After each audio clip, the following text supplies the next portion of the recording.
The hidden algorithms of behavior. Every person believes they're free, that their choices, reactions, and preferences come from reason. But look closer, and you'll see patterns beneath every decision, like invisible code written into your instincts. From who you trust, to who you fear, to who you follow, every behavior is part of an algorithm millions of years old. You are not just deciding, you're responding to programming. Humans evolved not for truth, but for survival within groups.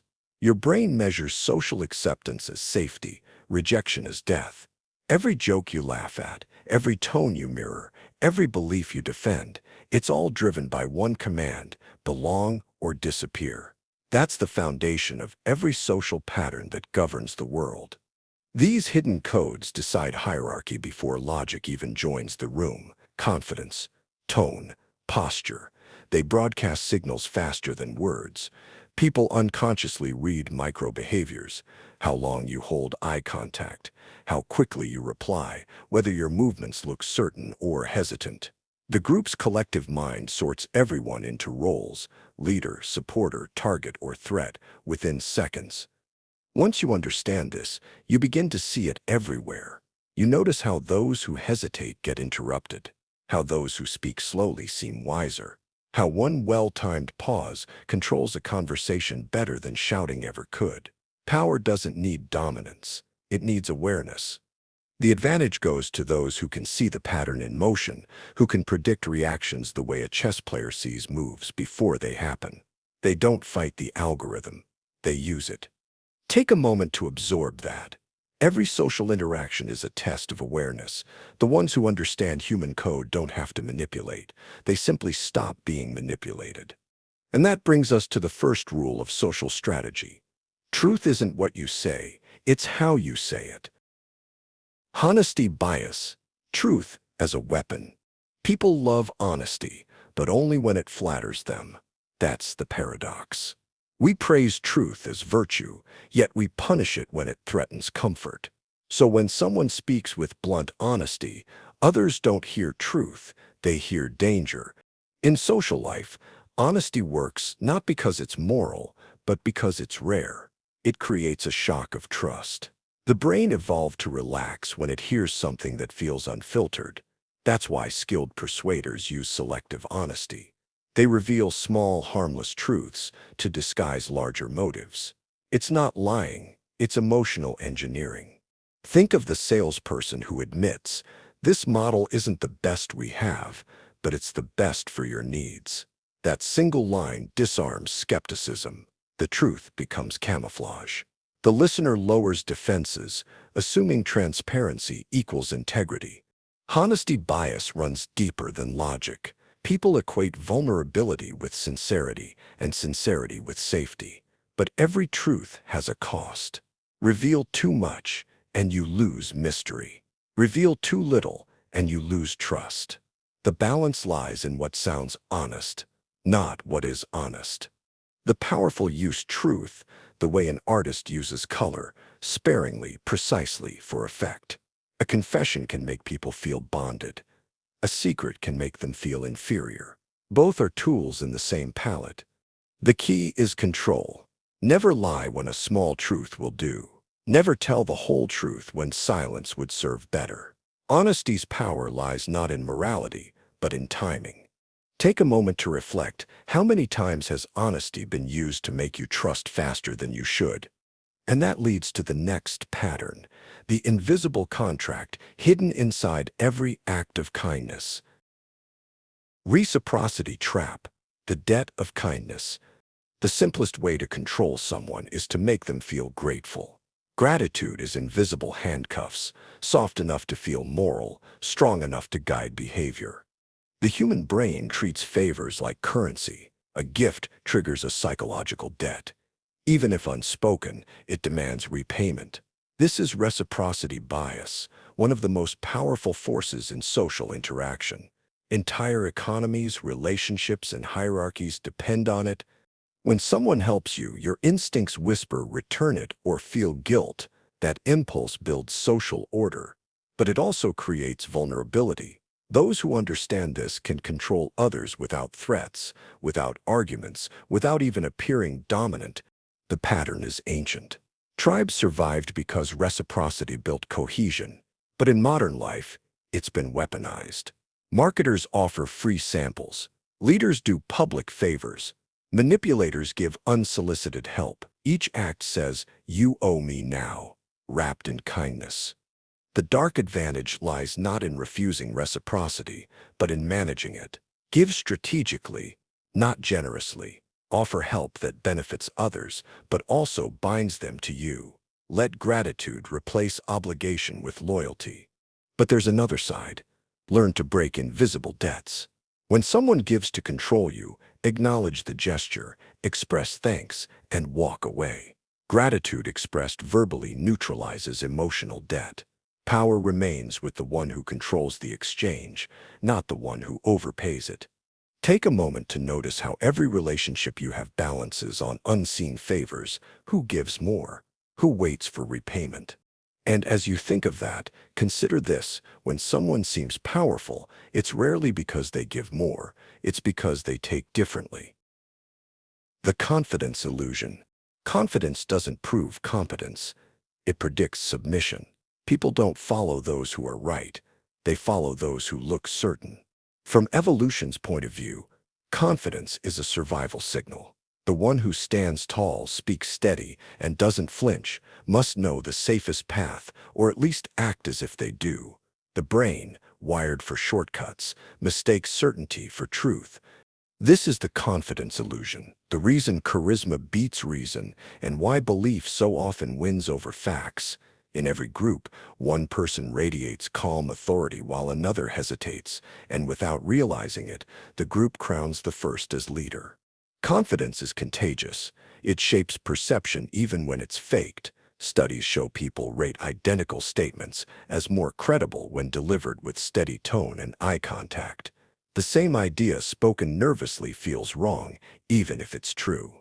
Powerful people use confidence as their first weapon. They never ask if they belong.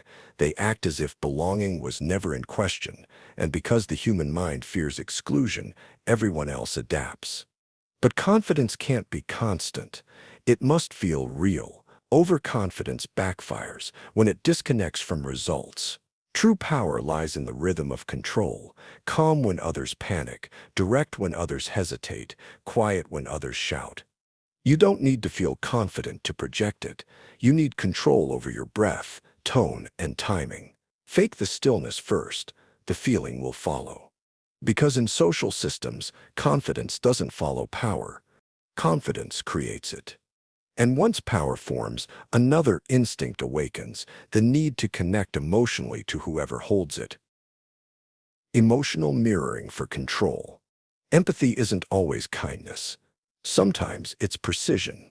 Emotional mirroring is the subconscious act of reflecting another person's tone, posture, or rhythm to build rapport.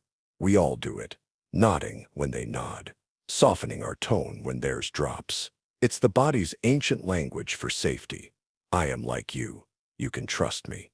But trust built through mirroring is mechanical, predictable, and exploitable. Skilled persuaders consciously mirror to guide emotion. They smile first, speak slower, and create invisible harmony.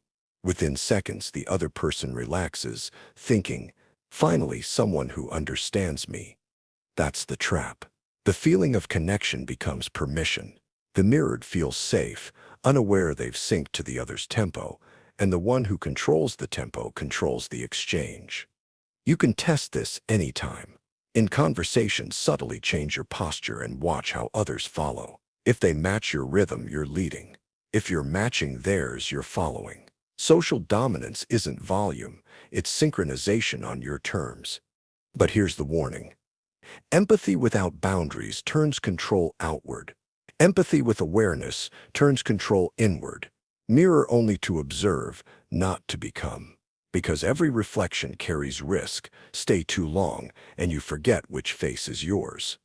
Take a moment to notice whose emotions you've been mirroring lately. And remember, in every social system, warmth opens doors, but withdrawal decides who walks through first. Scarcity and the art of withdrawal. The human mind values what's disappearing. Scarcity makes everything shine, not because the thing changes, but because our perception of it does. We chase what retreats, not what remains. That's why absence is one of the oldest tools of power. When something becomes rare, it triggers a survival reflex. We fear loss more than we desire gain. In social life, this law rules everything. The quiet person in the group, the hard-to-reach friend, the unavailable partner, each becomes magnetic through absence. This is the scarcity effect, and it's not limited to objects or status. It governs attention. People don't crave validation as much as they crave access. When your presence is constant, it's consumed without thought. When you withdraw, it becomes eventful. Strategic withdrawal isn't rejection, it's calibration. You train others to value your energy by limiting exposure to it. It's the same principle markets use to raise price. Restriction creates demand. But withdrawal must be done with rhythm. Too much, and you fade from relevance. Too little, and you blend into noise. The art lies in timing, appearing just long enough to remind the world you're still the scarce resource it can't replace. Psychologically, absence creates projection. When you step back, people fill the gap with imagination. They start remembering only your best moments, editing away the rest. In their minds, you grow larger because you're no longer competing with your own presence. The secret to power isn't visibility, it's contrast. So practice the discipline of stepping away. In conversations, leave pauses. In relationships, leave space. In ambition, leave mystery. Because the most valuable thing you can offer is what you choose to withhold. The gossip economy. Information is the oldest currency. But gossip, filtered, emotional, strategic, is the most profitable version of it. Every community trades in stories, not facts. Gossip determines reputation, and reputation shapes hierarchy. The gossip economy runs on one simple rule. Whoever controls the narrative controls perception. Truth is optional. Repetition is power. One story repeated by enough mouths becomes fact, and fact becomes social gravity. Most people gossip to bond. It's how tribes protect themselves. But those who understand its mechanics use it to shape the invisible walls of influence. A single phrase whispered with calm conviction, "He's not as stable as he looks," can plant an entire myth. Powerful players never deny gossip directly. They redirect it. They respond to whispers with silence, forcing curiosity to work for them. The less you react, the more control you gain over what spreads. Gossip obeys attention, not accuracy. If you feed it outrage, it multiplies. If you feed it silence, it mutates into reverence. That's why true influence requires restraint. In the gossip economy, your name is stock. Its value rises with mystery, collapses with overexposure. Control demand by staying unpredictable. Drop stories about others sparingly and make each sound like reluctant truth. When you hesitate to share, people believe you more. Reputation is never what you are. It's what people agree you are. Understanding that distinction frees you from defending yourself. So stop chasing image. Manage rumor. Because the story that survives the longest is rarely the one that started true. Framing, winning before you speak. The outcome of every argument is decided before the first word. Victory belongs to whoever frames the context, not who has the better point. Framing is the invisible stage built before the performance. It defines what's relevant, what's moral, what's possible. Once the frame is accepted, every discussion becomes a performance inside your structure. The trick is subtle. Instead of arguing facts, define the terms. If you're criticized for being selfish, reply, "I believe in prioritizing what matters." You've shifted the debate from accusation to principle. People now argue within your worldview. This isn't deception, it's architecture. All human thinking depends on context. Whoever builds the context builds the conclusion. Every major institution uses framing. Religion defines sin, politics defines threat, media defines truth. The frame comes first, judgment follows. In personal life, the same applies. When tension rises, calmly reframe the scene. We're not arguing, we're clarifying. You're not wrong, you're emotional. Framing transforms conflict into control. The goal isn't domination, it's orientation. People crave meaning more than accuracy. Offer them a lens, and they'll see what you want them to.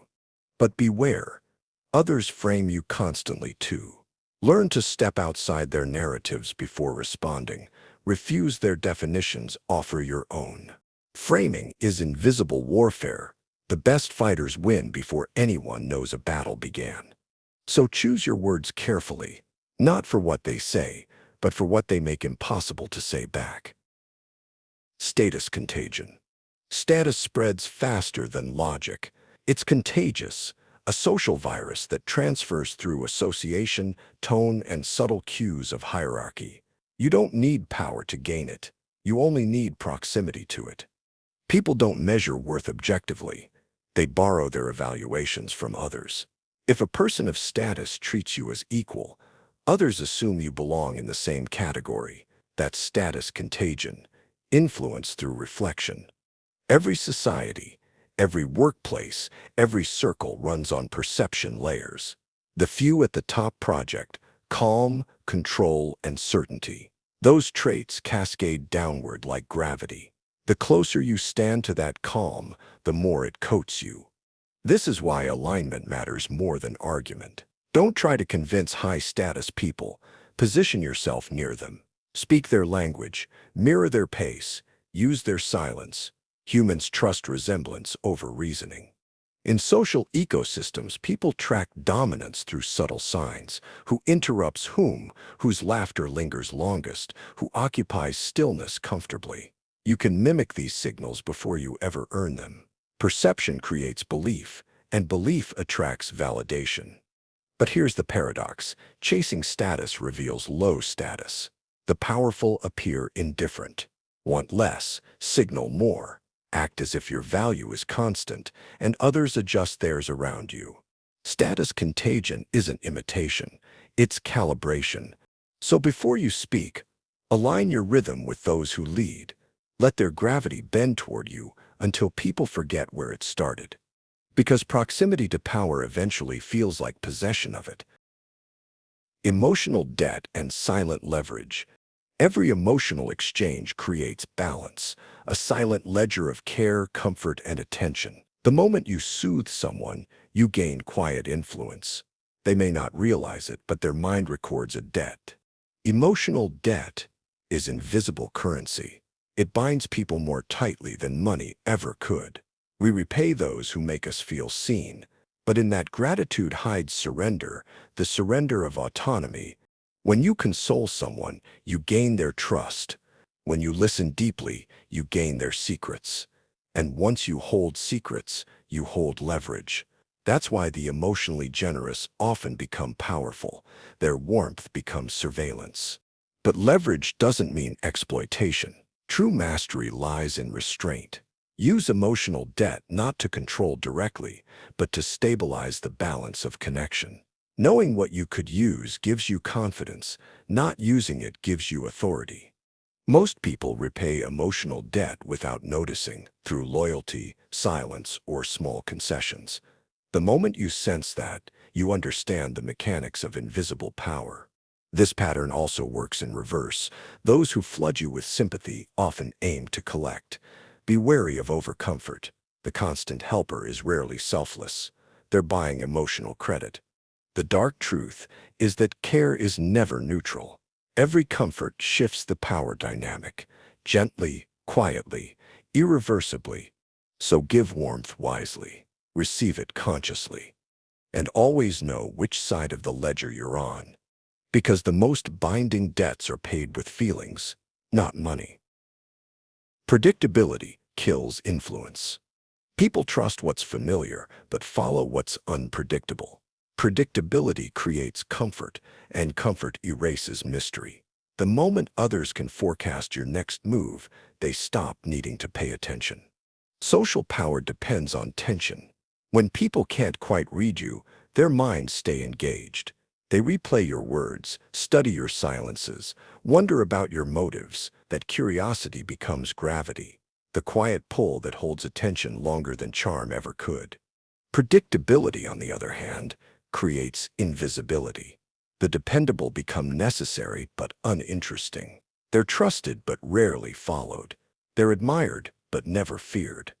To stay unpredictable, you don't need to be erratic. Chaos loses respect.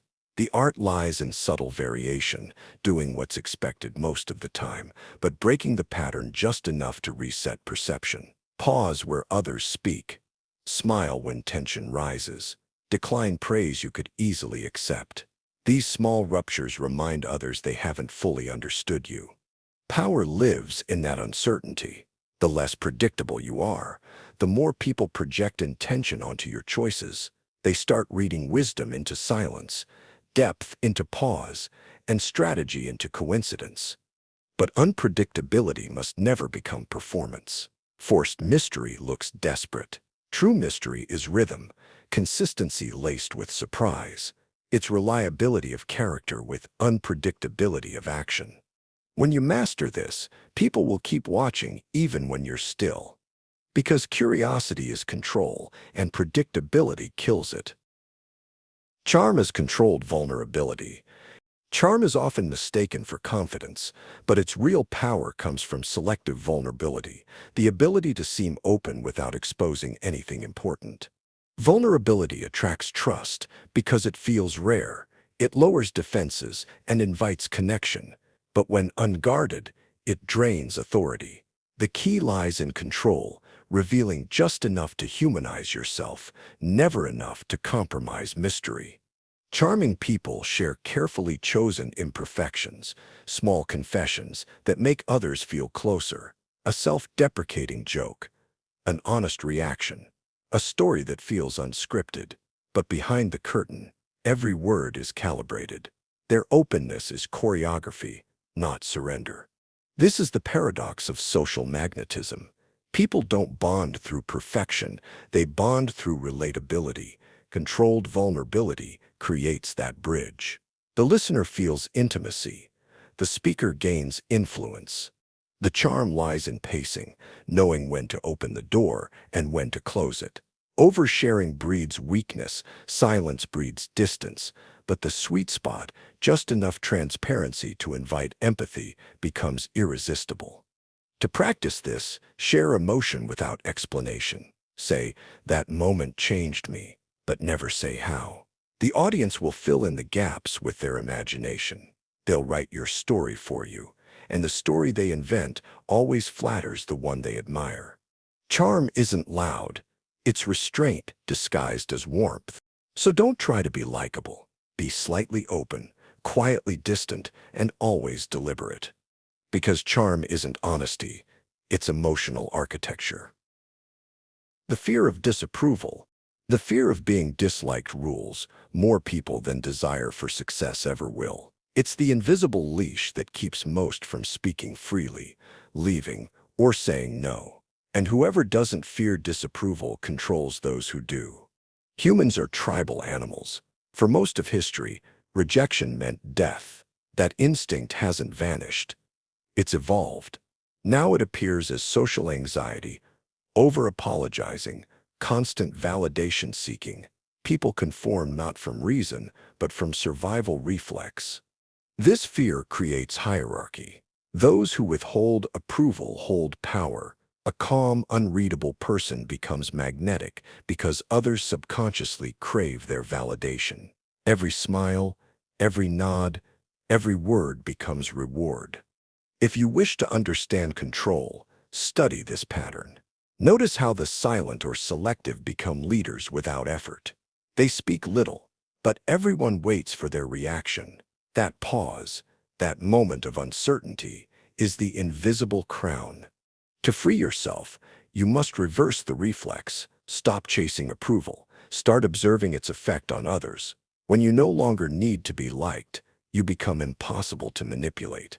Your presence stops being social currency and starts being gravitational pull. This doesn't mean arrogance. It means neutrality.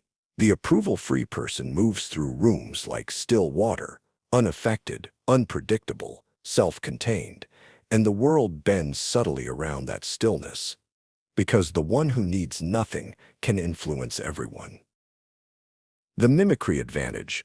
You can't lead a group you don't first belong to. Mimicry is the fastest way to enter any social system, not by pretending, but by resonating.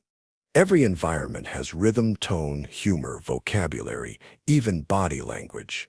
People feel safest with those who match it. This instinct evolved from survival. Familiarity meant tribe, and tribe meant protection. The modern version is rapport. Mimicry triggers unconscious trust. When you subtly reflect someone's phrasing or gesture, their brain marks you as safe.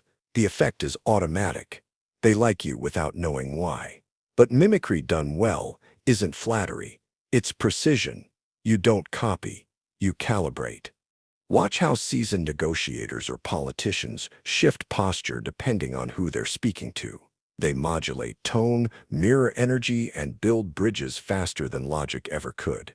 The mimic becomes mirror, and people always love their reflection. But the power of mimicry lies in knowing when to stop. Blend too long and you lose individuality.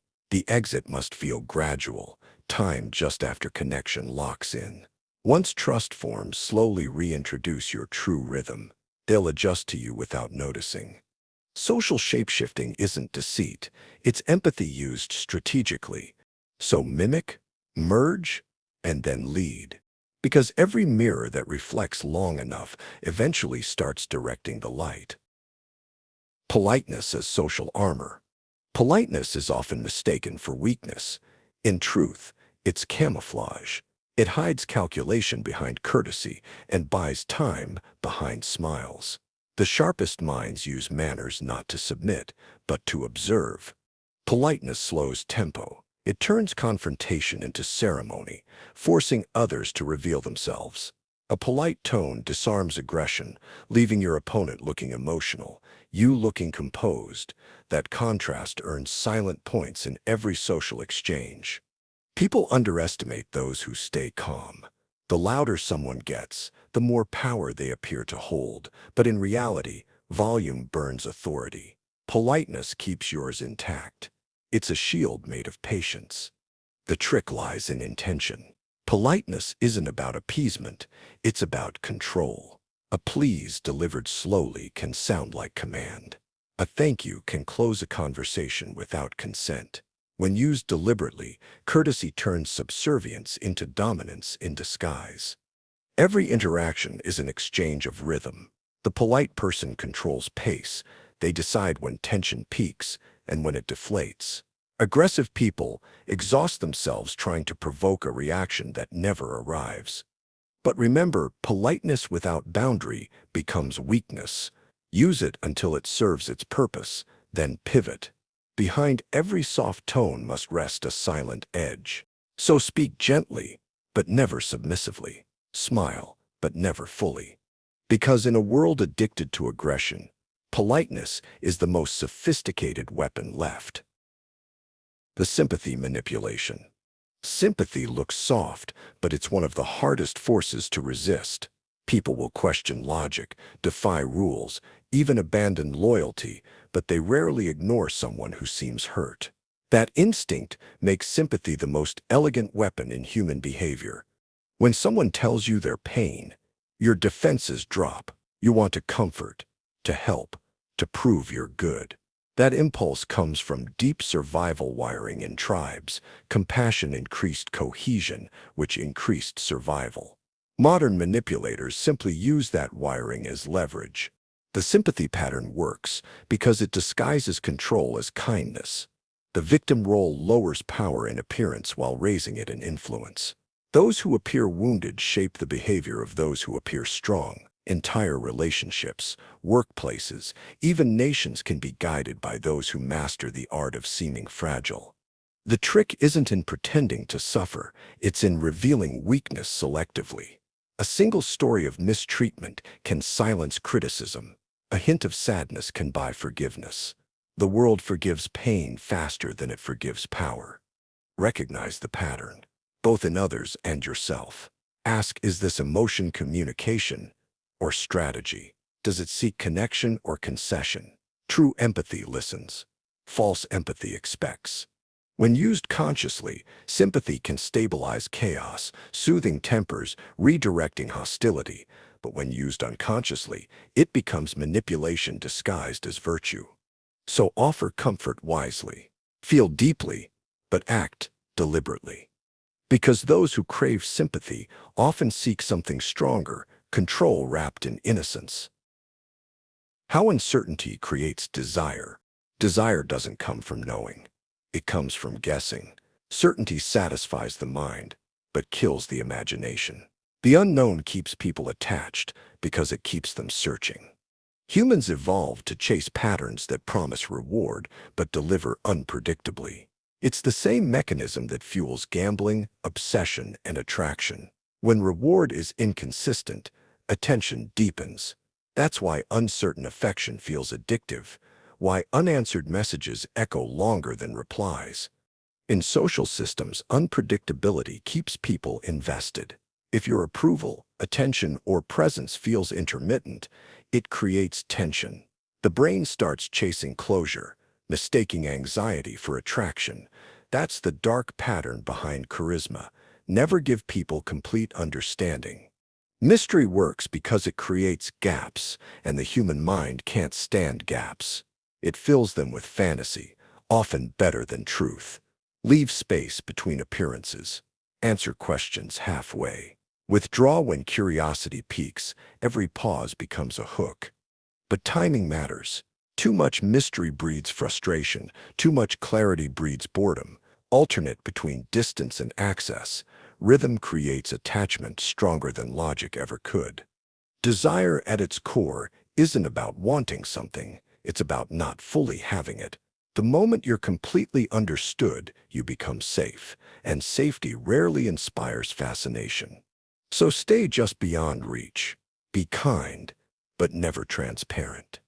Because certainty satisfies the body, but uncertainty owns the mind.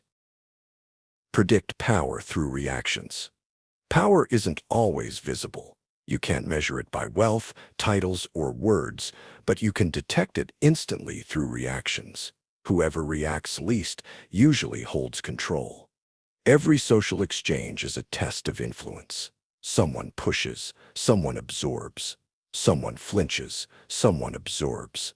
The one who keeps emotional rhythm decides the tone for everyone else. Calmness becomes silent leadership. Watch any argument. The louder side rarely wins. They fight to be heard because they've already lost control. The quiet side listens, measures, waits. They don't need to win the moment. They win the room. People reveal hierarchy unconsciously. Notice who interrupts and who pauses, who mirrors whom, whose emotions set the temperature. The reactive obeys. The composed commands. This pattern doesn't mean suppression. Emotion isn't the enemy. Reactivity is. You can feel everything without letting it steer your face, tone, or pace. Once you master that, every conversation becomes a field you can slow down at will. To test your influence, say less. See who rushes to fill the silence. See who explains themselves first. The anxious reveal dependence. The calm reveal authority. Power is tempo, the speed at which you allow yourself to move. The faster others make you react, the more they lead you. The slower you move, the more they orbit you. So stay slow. Speak after thought, not impulse. Because the one who controls their reaction controls the rhythm of everyone around them. The cost of being too honest. Honesty is beautiful, but in social systems, it's also expensive. The world claims to reward truth, yet punishes it when it threatens stability. The cost of honesty isn't rejection of the message, it's fear of the disruption it causes. Radical transparency feels noble but rarely strategic. People want sincerity without consequence. They prefer the truth filtered through empathy, a version that feels digestible. When you give them unfiltered reality, you force them to see what they're not ready to. That breeds discomfort, not admiration. Honesty becomes power only when delivered with precision. Timing matters more than truth itself. A blunt truth in the wrong moment is violence. The same truth in calm silence becomes enlightenment. There's also hierarchy in truth-telling. Those above you interpret it as threat. Those below you take it as permission. Honesty, therefore, should rise gently and fall generously. Criticize upward with restraint. Correct downward with kindness. Too much honesty also drains mystery. People trust what they can't fully map. The open book loses weight. The quiet page demands attention. So don't stop being truthful. Refine your delivery. Use truth as medicine, not as confession. Because truth doesn't liberate everyone. Sometimes it only reveals who was never ready to hear it. How silence commands attention. Silence isn't the absence of power. It's its purest form. Words compete for space. Silence creates it. Those who speak less aren't quiet. They're constructing gravity. Every conversation has an unspoken contest who controls the rhythm. Most try to fill silence because they fear judgment. But the one who can stay silent longest shifts the entire balance. The others start explaining, apologizing, guessing, and with every word, they surrender control.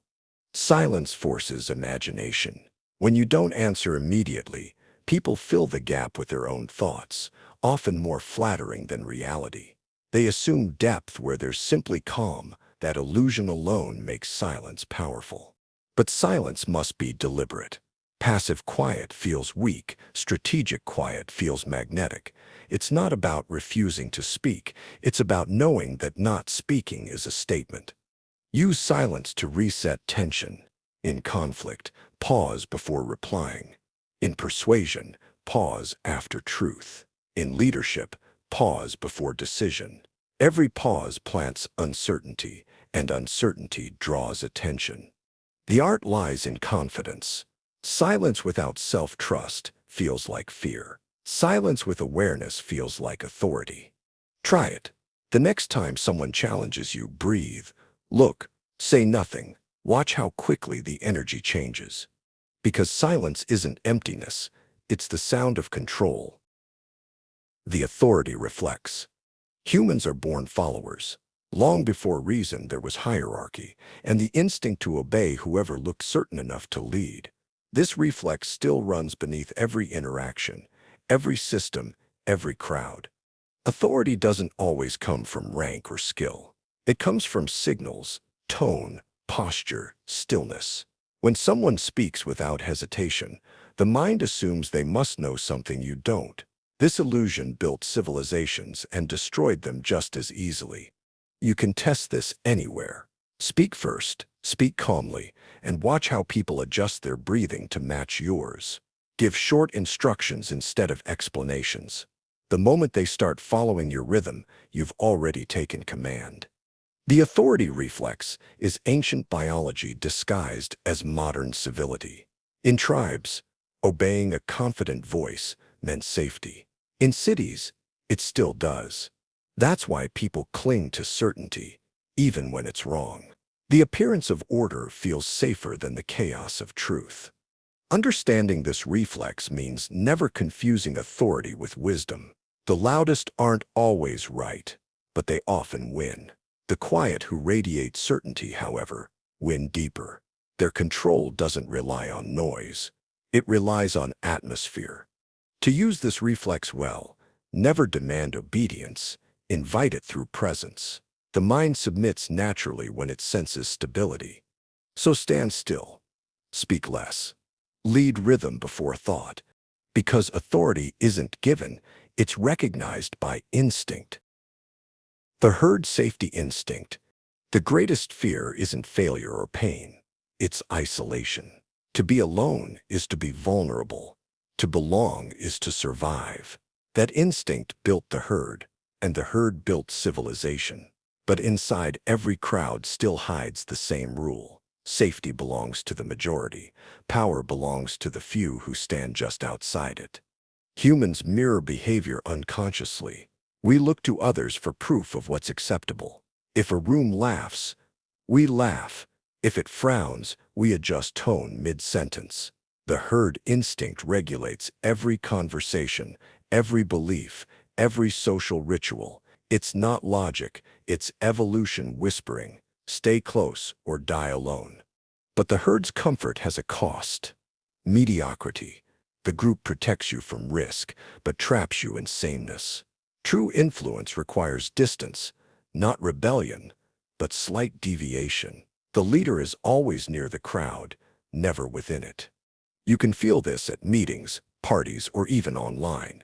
Those who express unpopular opinions calmly create silent tension, and tension is attention. People fear them, envy them, and eventually follow them. The herd resents difference until it feels safe enough to imitate it. The trick is balance. Too much conformity kills individuality. Too much rebellion kills safety. The sweet spot is visible independence. Distinct enough to be noticed, relatable enough to be forgiven. So stay close enough to the herd to hear its pulse, but far enough that it never cages yours. Because survival belongs to the many, but progress belongs to the few who dare to step sideways. The power of public agreement. Agreement is a weapon disguised as harmony. When you publicly agree with someone, you attach your name to their credibility, and they to yours. That invisible exchange of validation shifts power quietly between you. Humans seek social confirmation more than truth. We look to see who nods before deciding what's right. That's why public agreement carries disproportionate weight. It feels like evidence when it's really alignment. Those who understand this use it to shape groups without force. Agree selectively, visibly, and strategically. When you endorse someone publicly, you create alliance. When you withhold agreement, you create pressure. Silence after another's opinion says more than contradiction ever could. Public agreement can elevate or expose. If you nod at the wrong person, you inherit their weakness. If you time it well, you inherit their status. The art lies in restraint. Only agree when your alignment increases your reach. You can also use agreement as camouflage.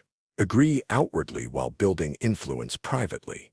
The herd welcomes those who seem cooperative, then unknowingly hands them access to its center. But remember, the more you agree, the less you lead. Agreement should be currency, not habit. So don't rush to validate. Wait. Let your silence create anticipation. Because in every crowd, the one whose approval is hardest to earn ends up controlling everyone who seeks it. How pressure creates consensus. People don't agree because of logic. They agree because of tension. Consensus isn't born from reason. It's born from discomfort. When pressure builds, through silence, urgency, or authority, the brain starts seeking relief. Agreement becomes the escape route. That's why the most persuasive people rarely argue. They simply create environments where resistance feels exhausting. Think of social pressure as heat. Too little, and no one moves. Too much, and they rebel. The secret is steady warmth, just enough to make disagreement feel socially risky, but not yet dangerous. In meetings, a pause after your statement forces others to fill it.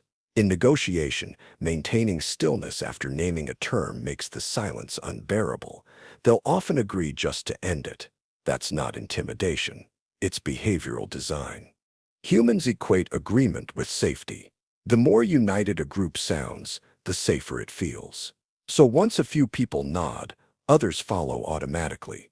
It's the domino effect of conformity, survival by imitation. To resist this pattern, you must learn to stay comfortable inside tension. To use it, you must learn to build it without visible aggression. Calmness amplifies pressure because it denies emotional cues. Consensus isn't about proof, it's about patience. You don't win by speaking louder, you win by making silence work for you. The obedience loop. Obedience feels voluntary, but it isn't. Most people follow orders because it simplifies life. The moment someone else takes responsibility, the mind relaxes. That's the obedience loop. Comfort disguised as loyalty. From childhood, obedience equals safety. The teacher, the parent, the rule, each provides direction in exchange for freedom. Most never break the habit. They keep searching for authority to surrender to, just in more sophisticated forms: bosses, influencers, ideologies. The loop begins with instruction, continues with reward, and ends with dependence. Once people associate obedience with peace, they stop questioning whether the command is right, only whether it's clear. Powerful systems rely on this loop. They feed people recognition, small rewards, and structured belonging. As long as followers feel guided, they stay compliant. It's not coercion, it's relief. Breaking the loop means reclaiming discomfort. It means thinking when silence would be easier, disagreeing when applause would feel safer. But most won't. They've mistaken obedience for peace too long. To influence, you can either break the loop or become the one who defines it. Leadership isn't about shouting orders. It's about shaping the rhythm people crave to follow. So decide, do you obey for comfort, or do you create comfort that others obey? Because freedom often hides inside the mind of the one giving directions. Fear is a leadership tool. Fear is the oldest motivator and the most misunderstood. It doesn't always mean terror. It often means tension, anticipation, or simply the awareness of consequence. The one who controls that awareness leads, even without saying a word. People associate fear with cruelty, but in truth, fear maintains structure. It prevents chaos. A world without consequence is a world without restraint. Leadership that inspires only love breeds complacency. Leadership that balances respect with a hint of fear breeds stability. The key is subtlety. Overt fear turns to rebellion. But quiet fear, the kind that whispers don't disappoint them, becomes loyalty disguised as admiration. That's how great leaders sustain order, by transforming fear into discipline. You see it in teachers whose silence demands focus, in mentors whose rare disapproval cuts deeper than shouting, in figures whose calm presence alone enforces standards. The fear they inspire isn't of punishment, it's of losing access, respect, or belonging. That's the humane form of control. You never have to threaten. You simply create standards so high that others fear falling beneath them. To use fear correctly, stay measured, smile often, but never too easily. Approve rarely, but meaningfully. Those who crave your approval will work tirelessly to keep it. Because fear, at its most refined, isn't set about power over others. It's about power through expectation. The myth of mutual respect. Most relationships claim to be built on mutual respect. But that's an illusion. Respect is rarely equal. It flows according to need, admiration, and dependency. One side respects more. One side sets the rhythm. Mutual respect sounds noble, but it hides hierarchy. We respect those who can harm or help us, consciously or not. It's not morality, it's self-preservation. The person who depends less always gets more respect. The one who can walk away without loss always sets the tone. This doesn't mean disrespect others. It means stop pretending equality exists where leverage doesn't. The world runs on imbalance. Acknowledging that imbalance gives you control. In every interaction, ask, who needs what more? The answer reveals direction. Even kindness obeys this law. When you help someone who can't return the favor, you rise in their eyes. When you beg favor from someone above you, you sink in yours. Mutual respect is balance only in theory. In practice, it's motion, constantly shifting. That's why the wise never chase respect. They position themselves where it flows naturally, in independence. The less you require approval, the more freely it's offered. The less you demand recognition, the more willingly it's given. So stop chasing equality in perception. Chase equilibrium in power. Because respect isn't exchanged, it's gravitational. Manufactured urgency. Urgency makes people obedient. When time feels scarce, thought becomes secondary. That's why every manipulator, from marketers to leaders, creates artificial deadlines. They know panic shortens perspective. The human brain evolved for immediacy. Our ancestors reacted to danger instantly or died. The same circuitry now fires when someone says, "You have to decide now." The moment urgency enters, logic leaves. Manufactured urgency exploits that reflex. In negotiation, it rushes judgment. In relationships, it forces emotional decisions. In leadership, it prevents rebellion. People don't question what feels temporary. They comply and justify later. To resist urgency, recognize the trigger. When you feel pressure to act fast, pause. Ask who benefits from your haste. True opportunity survives patience. Only manipulation fears delay.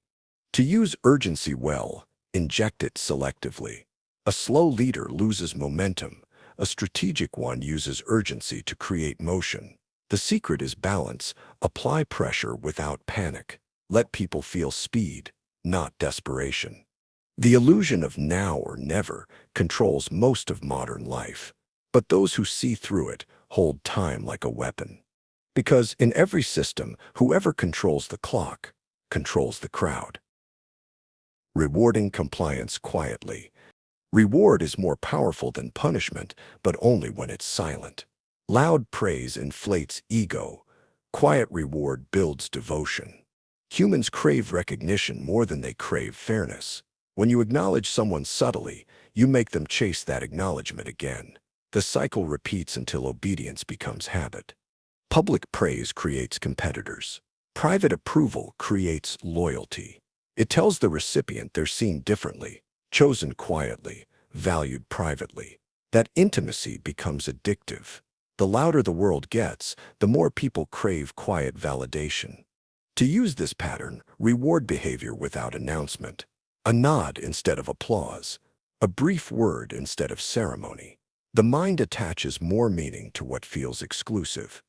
In leadership, quiet reward establishes hierarchy without resentment. Those who aren't praised publicly feel equal. Those who are rewarded privately feel special. Both stay loyal for different reasons.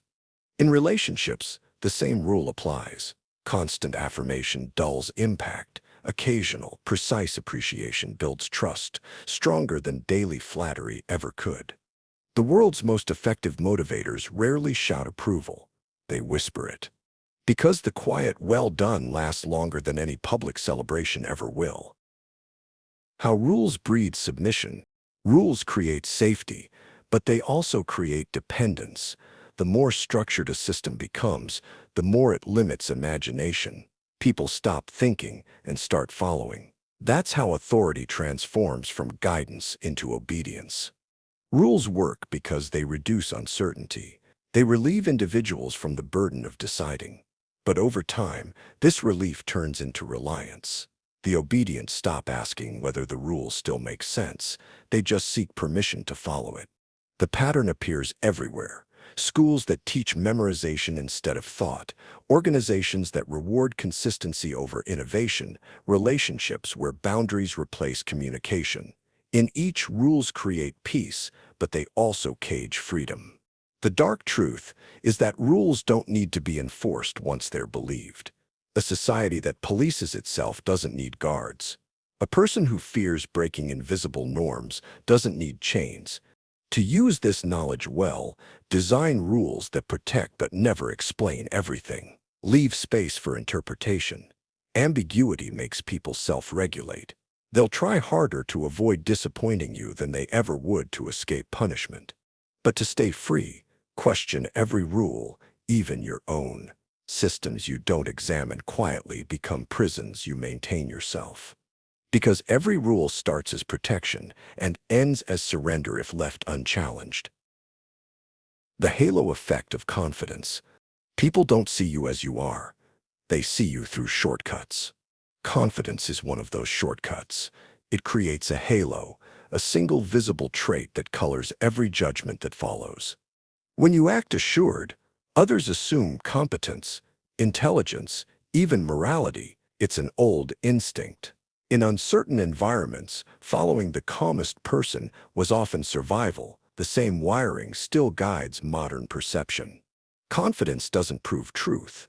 It manufactures it. A steady voice, direct eye contact, and controlled movement create credibility before any evidence appears. Once the halo forms, people reinterpret flaws as quirks and mistakes as bravery. You can build this effect consciously. Speak slower than the room. Replace filler words with silence. Hold posture even when uncertain. The illusion of calm turns doubt into authority. But remember, confidence isn't volume. It's rhythm. Loudness feels fragile. Stillness feels unshakable. The person least reactive to pressure defines what the group considers normal. The halo effect also works inversely. Insecurity casts a shadow that darkens even your strengths. So don't chase approval. Create the conditions where others assume you already have it. Confidence doesn't start with belief. It starts with behavior. Act certain first, conviction will follow. Because people don't trust the most capable. They trust the most composed. Status through moral superiority. Morality and status are intertwined. Throughout history, those seen as good gain privilege, but good is rarely objective. It's defined by whoever controls the narrative. Claiming moral high ground elevates your image without requiring evidence. It shifts the battlefield from action to perception. Once others see you as righteous, disagreement with you looks unethical. That's how social hierarchies sustain themselves through invisible virtue economies. You can observe this everywhere. In workplaces, the one who publicly supports the right cause gains insulation. In relationships, the one who acts selfless often controls through guilt. In politics, moral framing replaces argument with accusation. The pattern works because morality triggers emotion, not analysis. People fear being seen as bad more than being proven wrong. So whoever defines what good looks like wins the crowd before reason joins the debate. To protect yourself, separate image from intent. When someone plays the moral card, ask, does their virtue cost them anything? True morality requires sacrifice. Performance morality seeks applause. To use this pattern ethically, embody principles silently. Quiet integrity builds respect. Loud virtue builds followers, but followers turn fast when they realize the moral stage was theater. So act rightly without spectacle. Let others perform goodness while you practice it. Because real morality doesn't demand witnesses, only results. Covert control through gratitude. Gratitude looks innocent, but it's a form of currency. When someone thanks you deeply, you feel noble. When they thank you strategically, they've already taken the lead. Gratitude disarms ego. It makes you believe you've won influence when you've actually been bound by obligation. The phrase, "I owe you one," sounds harmless, yet it creates an invisible debt. The more appreciated you feel, the more predictable you become. Those skilled in social power use gratitude like a rope made of silk. They praise you not for who you are, but for what they want repeated. You start chasing the high of appreciation, performing generosity for applause rather than principle. To avoid being trapped, measure gratitude by outcome, not tone. Do they act empowered after your help or dependent on it? If dependent, you've built compliance, not kindness. To use gratitude strategically, give it precisely, not generously. A single sincere acknowledgement holds more power than endless praise. It makes others feel chosen, and choice is control. Gratitude manipulates subtly because it feels moral, but awareness transforms it from weakness into structure. So say thank you less for politeness, more for design. And accept thanks as lightly as a compliment from an actor. Because every thank you is a quiet negotiation about who serves whom next. Dependence as a social cage. Dependence feels comforting until it starts to define you. Humans crave stability, but that craving builds invisible cages. The one who relies too heavily loses leverage before realizing it. Dependence isn't always financial or physical. It's emotional, social, psychological. The person you seek advice from daily, the friend whose approval you can't function without, the system you obey without question, each becomes silent master over time.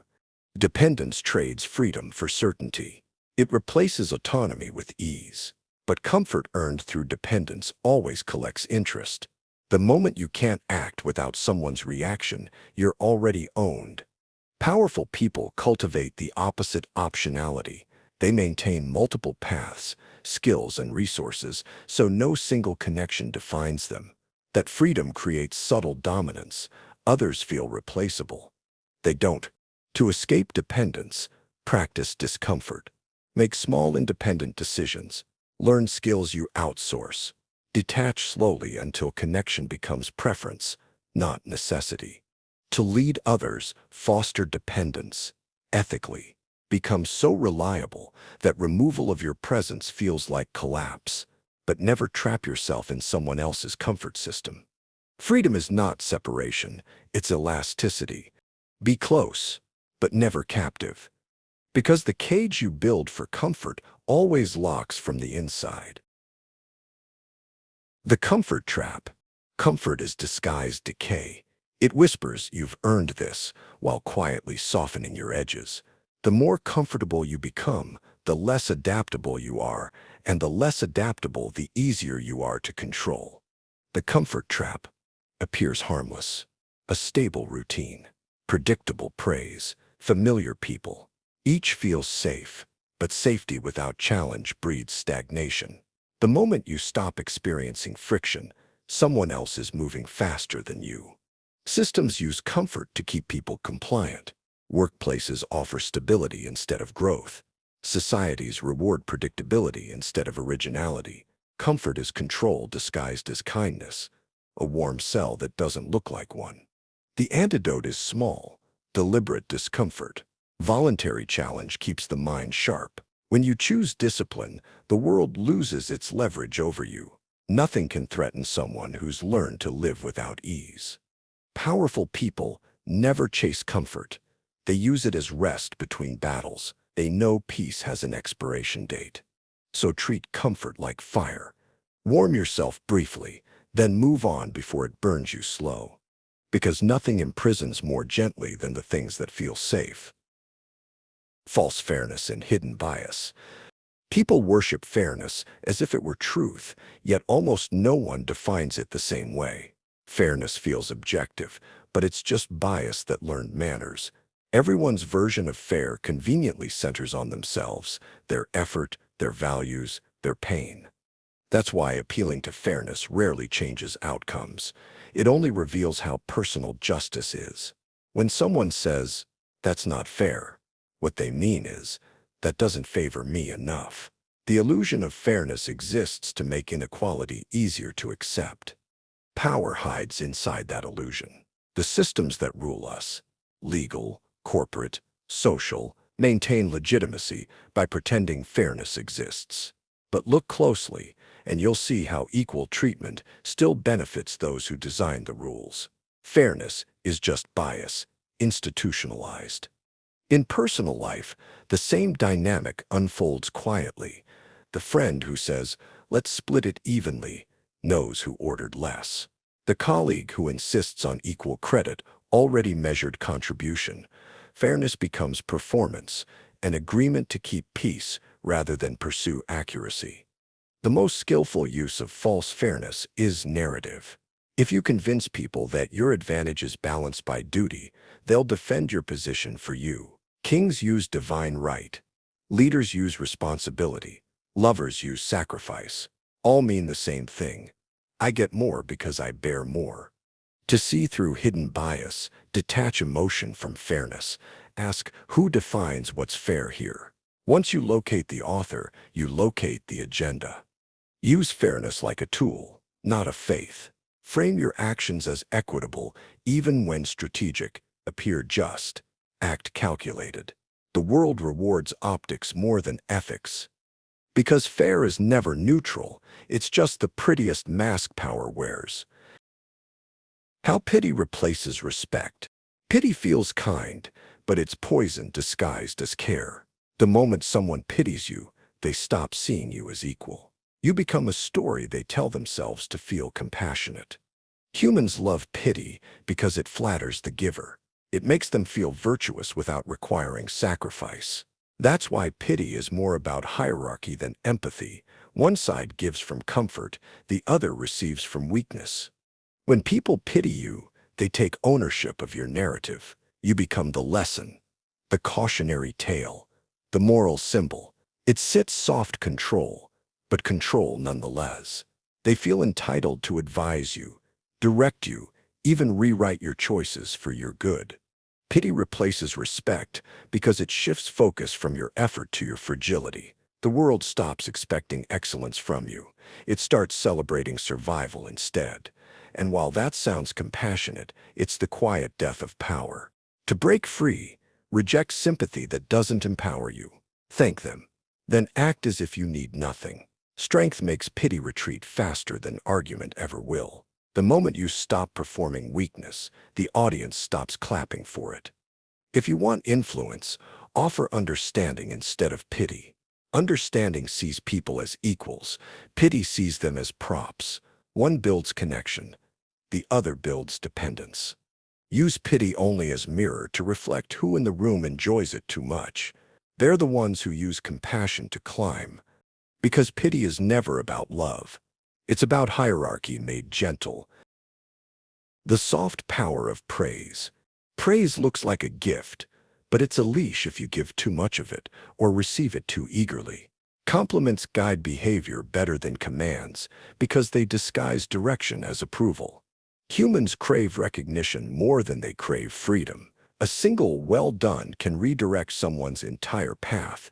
It's how parents, teachers, bosses, and lovers all shape compliance without conflict. The brain is wired to chase the emotion of being seen.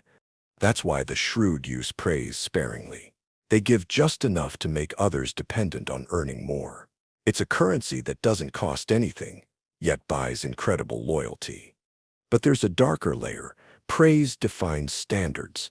When someone praises you, they set the boundary of what pleases them. You start repeating what earned it, afraid of losing the reward. Over time, praise trains identity more deeply than punishment ever could. To escape this trap, notice how you respond to approval. Does it motivate you or modify you? Power begins where the need for praise ends. To use it effectively, praise strategically, not to flatter, but to anchor behavior. Reinforce what benefits the system, not what soothes the ego. People will perform the same act endlessly if they think it's admired. The art lies in precision. Praise too little, and morale dies. Praise too much, and people stop believing it. Praise rarely, sincerely, and only for what you want repeated. Because every good job is a steering wheel, and the one who turns it doesn't always hold the title of leader.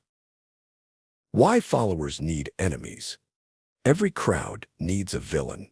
Without one, unity collapses. People bond faster over shared opposition than shared ideals. That's the paradox of belonging. Groups form around what they hate as much as what they love. Followers crave moral simplicity. Enemies provide it. They turn chaos into clarity, giving the tribe a target to project fear onto. The more abstract the enemy, the stronger the unity. It's not logic, it's emotional efficiency. Throughout history, leaders have exploited this. Religion, politics, fandoms, corporations, all manufacture enemies to keep cohesion alive. They know fear glues people tighter than hope. But the pattern isn't limited to nations. In offices, friendships, even families, small alliances thrive on shared resentment. Gossip feeds it. Comparison sustains it. Remove the common rival, and many connections crumble. To recognize this, observe how people talk when the villain leaves the room. If the energy deflates, the relationship was never built on respect, only on mutual contempt. The wise never join these dynamics. They study them. They know how to redirect hostility outward when they need to unify, and inward when they need to dissolve alliances quietly. Enemies are useful until they outlive their purpose. The skill lies in creating opposition without becoming consumed by it. Because every group that needs a villain eventually becomes one. The fragility of group morality. Crowds don't have morals, they have moods. What feels righteous today becomes unthinkable tomorrow, yet everyone believes they've always been on the right side. That's the fragility of group morality. It changes faster than anyone admits. People adopt the values of the group they fear losing. Morality bends toward belonging. It's not hypocrisy, it's survival instinct disguised as ethics. To stay inside the circle, people echo its virtues even when they conflict with their own. History is full of moral reversals. Acts once celebrated as brave became condemned. Beliefs once taboo became law. Yet through every shift, the crowd insists it's consistent, that right and wrong never changed. The lie isn't deliberate, it's psychological. Humans need to feel good, not be accurate. Group morality thrives on performance. Outrage becomes social currency. Compassion becomes spectacle. The loudest are crowned virtuous not because they care most, but because they signal fastest. The result isn't ethics, it's theater. To resist, build a private code, one that doesn't collapse under applause or silence. Hold principles that outlive fashion. They'll cost you favor, but grant you self-command, the only form of freedom that lasts. To use this pattern, appeal to moral identity when leading. Frame your vision as virtue. People follow what makes them feel good about themselves, not what makes sense. Because morality isn't collective, it's contagious. And whoever defines virtue defines behavior. Optics over substance. Perception is stronger than proof. In every system built by humans, optics, how something looks, outweighs how it is. We claim to love truth, but what we actually follow is the story that feels truest. A competent person without presence is often ignored. A confident imposter with good presentation is celebrated. This isn't corruption, it's human pattern recognition gone astray. We evolved to make judgments fast, not accurately. Optics work because people can't experience reality directly.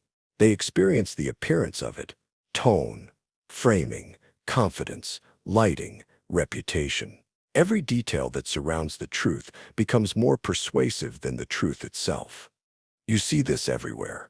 A leader's steady posture reassures more than their logic. A product in elegant packaging outsells a better one in plain design. Even sincerity itself is performative. People read it in pauses and eye movements, not facts. To master optics, design before you declare. Set the stage before the speech. Make the visual, the rhythm, and the atmosphere do half the work. Appearances are the delivery system for credibility. But never believe your own illusion. Those who confuse optics with essence eventually collapse under their own performance. Use it consciously, never desperately. Remember, influence isn't deception, it's direction. You're not lying. You're guiding perception. Because people don't follow reality, they follow what looks like control. The seduction of certainty. Uncertainty is unbearable. The human mind would rather be wrong with confidence than right with doubt. That's why people cling to those who sound sure, even when they're not. Certainty seduces because it promises relief. It ends the mental tension of possibility. The stronger someone's conviction, the more we trust them regardless of evidence. We equate confidence with truth because uncertainty feels unsafe. Leaders, prophets, and manipulators all exploit this. They speak with absolute language. Never maybe, always must. They replace nuance with rhythm. And the rhythm feels like stability. To resist, learn to live with not knowing. Ambiguity isn't weakness, it's accuracy. Every complex truth hides within uncertainty, but the herd will follow the simplest voice that sounds sure. To use certainty well, never overstate. Understate absolutely. Speak firmly about what you understand deeply. Be selective. The less you claim, the more believable you become. When you do choose to sound certain, it should feel earned, not constant. People mistake monotone conviction for clarity, but true clarity isn't loud, it's consistent. When your confidence fluctuates based on evidence, you'll seem more trustworthy than those who are permanently sure. Certainty is emotional anesthesia. It soothes but dulls. Don't let it become your drug. Because those who can endure uncertainty inherit reality itself. The myth of authenticity. Everyone says they value authenticity, yet most people punish it the moment they see it. Authenticity threatens comfort. It reminds others of their own masks. What society calls authentic is actually curated rebellion, enough honesty to appear real, never enough to destabilize. True authenticity is disobedience. It rejects performance entirely, and most can't tolerate that level of exposure. People crave safe authenticity, curated imperfection, selective transparency, sincerity that still flatters the audience. That's why influencers confess weakness only after editing lighting, tone, and emotion. Authenticity becomes aesthetic, not truth. But authenticity in its purest form is raw power. It doesn't ask to be liked, it refuses choreography. That's why it's feared. It can't be manipulated. You can't buy or cancel what doesn't need validation. The secret is balance. Too much honesty alienates. Too little turns you hollow. Reveal what strengthens connection but keeps mystery alive. Authenticity works best when it's partial. Real enough to ground you, restrained enough to protect you. In strategy, controlled authenticity builds unmatched credibility. Admit minor flaws before others find them. Show humanity in measured doses. People will trust your truth because it feels voluntary. Authenticity is no longer rebellion, it's precision. So be genuine, but never exposed. Honest, but never predictable. Because authenticity unfiltered is chaos, and chaos rarely keeps a crown. Mastering the first impression. First impressions are fast, unfair, and permanent. Within seconds, people decide if you're competent, trustworthy, or forgettable, and everything you say afterward either confirms or slightly corrects that first instinct. This isn't rational, it's evolutionary. The brain's survival mechanism forces quick classification, friend, foe, or irrelevant. Once you've been placed, it's nearly impossible to switch categories. That's why first impressions are less about content and more about control of atmosphere. Your tone, breathing, and pacing speak before words ever do. Nervous energy triggers suspicion. Slow composure triggers respect. To master the first impression, focus on two principles: presence and contrast. Presence means being fully in your body, grounded, unhurried, visibly aware. Contrast means subtle difference in tone, dress, or posture, something that distinguishes you without defying the setting. The brain loves what feels familiar yet slightly superior. Too familiar, and you blend in. Too superior, and you intimidate. Find the midpoint where difference feels aspirational. First impressions are not honesty. They're performance. Even sincerity must be styled. You don't need perfection. You need memorability. A calm introduction, an intentional pause, a small act of control. Each writes your signature in the air. You only get one chance to be unexpected. Use it. Because people rarely see who you are. They see who you decide to be first. Strategic modesty. Modesty, when sincere, looks like humility. But when deliberate, it sets strategy. Pretend weakness to lower defenses. Downplay skill to amplify surprise. Strategic modesty turns expectation into advantage. It's the art of being underestimated. People trust those who appear humble because humility signals safety. No one fears the unthreatening, but hidden within that trust is opportunity, the chance to reveal strength only when it benefits you most. In competition, modesty disarms rivals. They relax, assuming you lack ambition. When your capability emerges later, it feels miraculous. Surprise creates credibility faster than consistent excellence ever will. In social life, modesty attracts allies.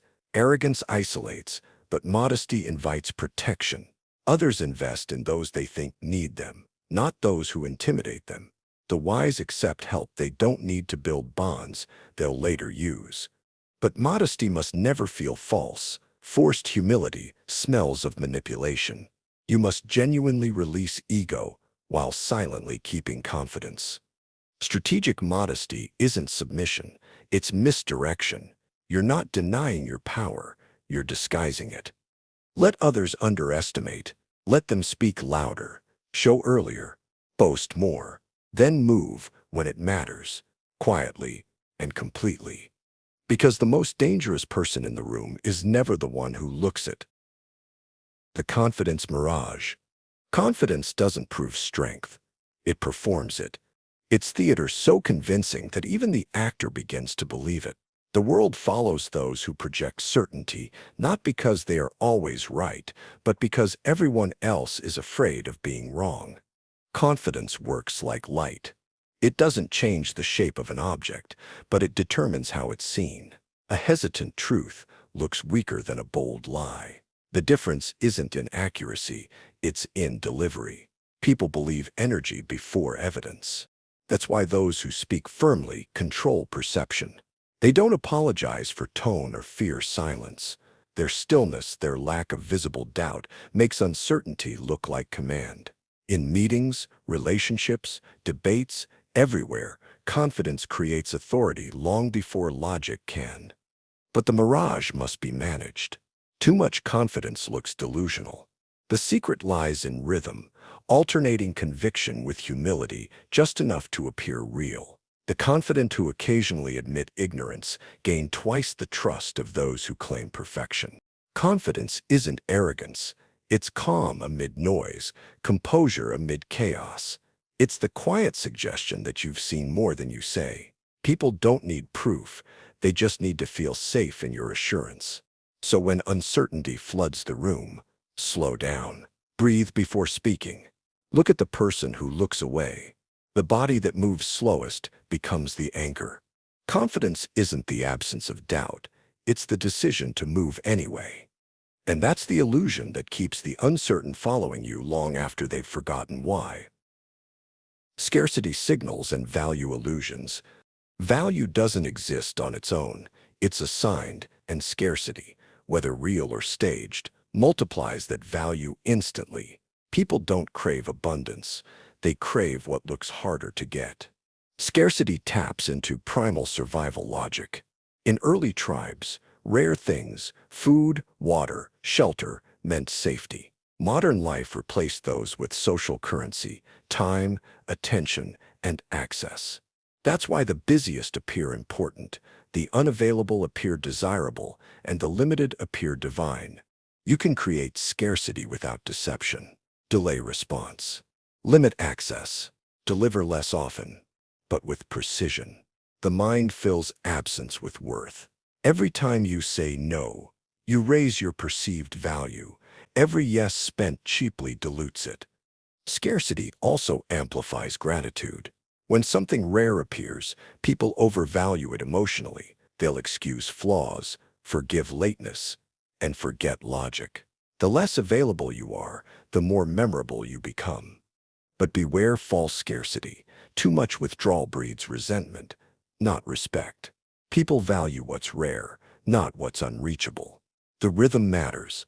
Presence builds familiarity. Absence builds desire. The most powerful illusion is balanced scarcity. Show up just long enough to remind the world you could disappear, and then do. Because constant access erases appreciation, and distance, when designed well, becomes desire. Control the narrative. Control the room. Every interaction runs on story. Whoever tells it first, or better, controls how everyone else feels about what happened. Facts are weak. Framing is empire. The narrative isn't just what you say, it's the angle through which others view reality. When you describe an event, a person, or even yourself, you're not informing, you're editing perception. If you don't define your story, someone else will. They'll fill silence with rumor, mistake, or malice. That's why skilled people narrate early. They set tone, vocabulary, and emotional direction before truth can scatter. In groups, narrative becomes identity. People bond over interpretation, not reality. Whoever provides the clearest story becomes the authority. In workplaces, it sits the one who summarizes the meeting. In relationships, it sits the one who explains what really happened. You don't need lies, you need perspective. Tell events in a way that highlights control. Replace apology with explanation, chaos with lesson. Even small framing shifts from "I failed" to "I refined" rewrite how others see you. To control a room, speak last but frame first. Let others debate data while you define meaning. Facts fade, but meaning stays. The truth isn't what happened. The truth is what people repeat. So tell the story before someone else tells it for you, and you'll never lose a room again. The power of emotional ambiguity. Clarity comforts people. Ambiguity makes them chase it. The more uncertain your emotions appear, the more invested others become in decoding you. Mystery doesn't repel, it captivates. Emotional ambiguity creates engagement through confusion. When people can't label you, they can't stop thinking about you. They replay moments, analyze tone, overread silence. That mental effort builds attachment. The secret is rhythm. Be warm, then neutral, engaged, then distant. Not as manipulation, but as pacing. Consistency relaxes. Inconsistency intrigues. That's why the unpredictable friend, the unreadable boss, the enigmatic artist all linger longer in memory. Ambiguity also prevents predictability and conflict. When your reaction can't be anticipated, others tread carefully. You gain control without aggression. Your emotional neutrality becomes a mirror that reveals theirs. To master it, you must genuinely feel less need to explain yourself. Withhold interpretation. Let your emotions exist without commentary. Others will do the work for you. But ambiguity must remain soft, not cold. Detachment is curiosity. Apathy is decay. Offer warmth selectively so it feels earned, not guaranteed. Emotional ambiguity doesn't hide truth. It multiplies depth. It turns your presence into a question others long to answer. Because what people can't define, they can't dismiss. How mystery builds obedience. Mystery is not confusion. It's precision withheld. It keeps people alert, slightly off balance, constantly reaching for understanding. That reaching is obedience disguised as curiosity. People obey what they can't predict. The mysterious are studied, not questioned. When you reveal little, others fill the void with imagination, often idealizing what they don't know. It's easier to serve a myth than a person. Mystery also creates hierarchy. The one who knows less is automatically below the one who knows more. By controlling information, you create dependence. Even silence becomes authority when others need your answers. But mystery must be designed, not accidental. Vagueness without purpose feels weak. True mystery is clean. Deliberate pauses, subtle hints, incomplete truths delivered with calm certainty. The absence must feel intentional, not fearful. Revealing everything kills momentum. Revealing nothing kills connection. The sweet spot is partial clarity, enough to guide, never enough to satisfy. The most magnetic people always leave something unfinished. Mystery builds obedience because it builds focus. People can't resist what their minds can't solve. They'll keep orbiting your silence, confusing fascination for respect.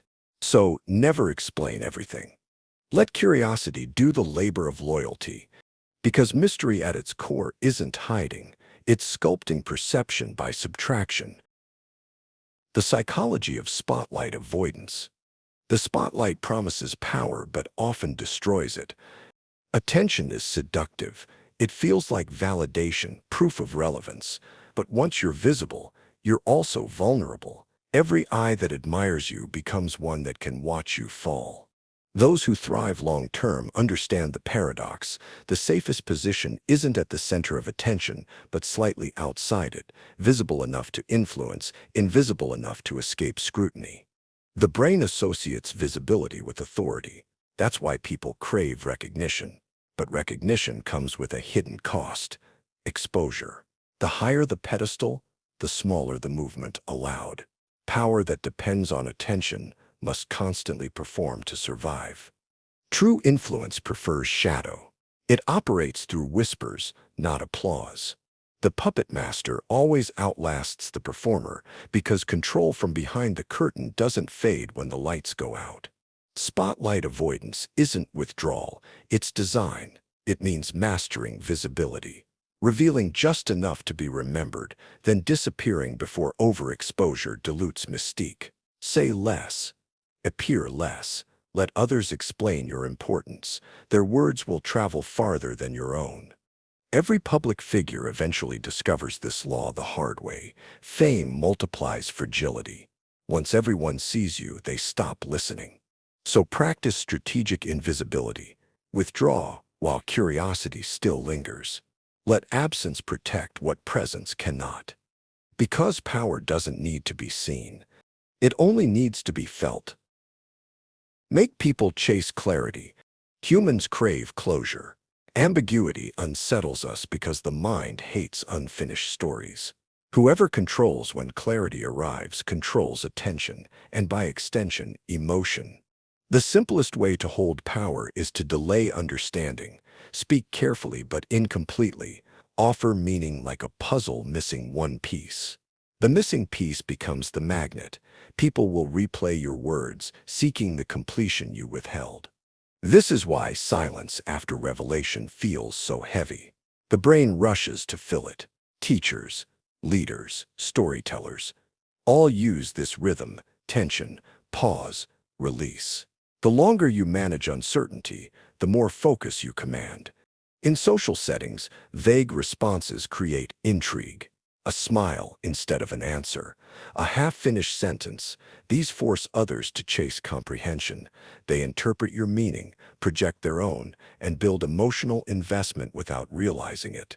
To use this ethically, let clarity arrive only when it adds value. Reveal information in layers. It makes every truth feel earned, not given. People respect what they decode themselves. But timing is everything. Too much vagueness frustrates. Too much clarity kills curiosity. The art is to guide confusion like an instrument, never chaotic, always intentional. Those who demand constant clarity are easy to manipulate. They trade freedom for closure. The powerful never need to know everything. They only need to know enough to act. So make others chase your meaning. Let them lean closer. Let them think they're uncovering your truth. Because once they start chasing, you've already won their focus. The prestige of restraint. In a world addicted to expression, restraint feels divine. It suggests depth, self-command, and quiet superiority. People trust those who seem to have more than they show: more emotion, more wealth, more knowledge. Restraint turns mystery into status. Every form of influence depends on scarcity, and restraint is the behavioral form of it. When you withhold reaction, you create anticipation. When you withhold words, you create value. The fewer you spend, the more they're worth. Restraint also disarms aggression. In conflict, it forces the emotional opponent to overspend energy while you conserve yours. The calmest person always looks like the winner, even before resolution. But restraint isn't repression. It's control of pace, knowing when to pause, when to withhold, when to reveal. The key is purpose. Silence without direction looks timid. Restraint with intention feels powerful. You can practice this daily. Answer after pause, not reflex. Compliment rarely, but meaningfully. Respond to insult with neutrality. The mind that waits before acting creates distance, and distance creates hierarchy. The prestige of restraint lies in perception. People assume that what you don't show must be greater than what you do. They imagine vastness behind silence, wisdom behind composure. It's illusion, but a useful one. So cultivate calm not as virtue, but as weapon. Speak less, hold more, and let imagination do the work. Because in the theater of power, stillness is applause waiting to happen. Why distance attracts devotion? Closeness breeds comfort. Distance breeds desire. The harder someone is to reach, the more value we assign them. It's an ancient mechanism, scarcity, dressed in emotion. When you withdraw, you create vacuum. The mind can't resist filling it. People start replaying moments, rereading texts, analyzing silences. The distance becomes a mirror where they project ideal versions of you. Absence turns ordinary gestures into myth. Every leader, artist, or lover who lasts learns this rhythm. Appear, connect, retreat. The retreat doesn't break attachment. It deepens it. It turns interest into pursuit. But distance must feel earned, not manipulative. Disappear too often, and you become forgettable. Withdraw with timing, after giving enough warmth to make the absence sting. Distance also tests loyalty. Those who fade when you're quiet were attached to your attention, not your essence. Those who remain were attached to you. In social hierarchies, the one who can afford to withdraw holds control. Constant availability signals need, selective presence signals independence. To use this power wisely, build rhythm into relationships, step back before others crave space, return before they move on. Because devotion isn't built by closeness, it's built by the tension between longing and fulfillment. The distraction principle. Distraction wins wars. It keeps minds busy while decisions happen elsewhere. People rarely notice manipulation directly. They're too focused on the wrong thing.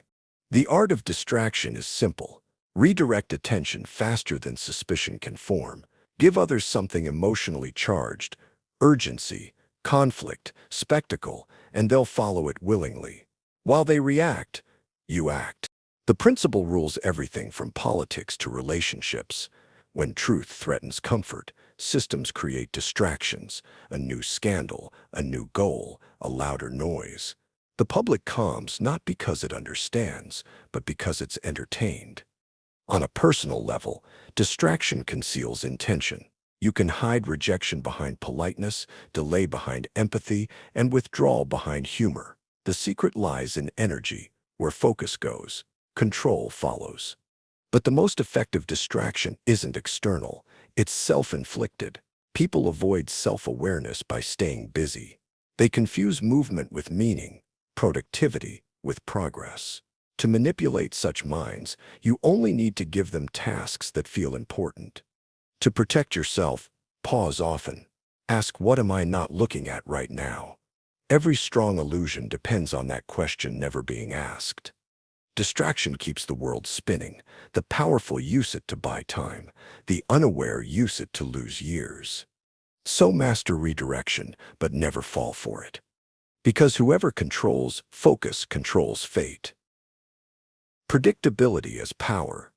Predictability is usually seen as weakness, yet when used consciously, it becomes control. People trust what they can anticipate. When your actions are consistent, your image becomes a foundation others build their behavior around, and that's how influence begins. Power doesn't always come from surprise. Sometimes it comes from reliability, so steady it reshapes other people's rhythms. The predictable anchor calms chaos, attracts followers, and earns long-term loyalty. Predictability creates emotional safety, and safety is addictive. People gravitate toward those whose patterns they understand, even if those patterns include distance or discipline. The routine becomes comfort. The comfort becomes dependence.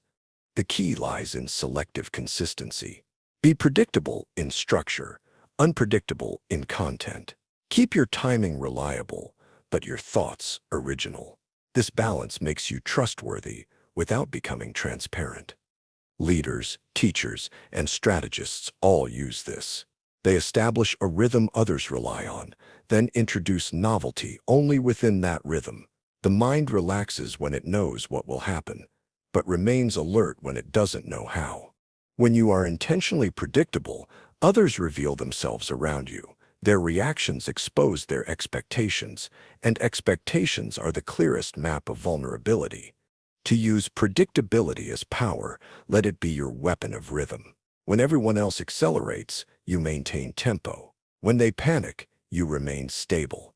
They'll unconsciously yield to your pace. Predictability becomes power the moment you own it, not suffer from it. Because the one who sets the rhythm writes the rules of motion. The respect behind refusal. Refusal isn't rejection, it's revelation.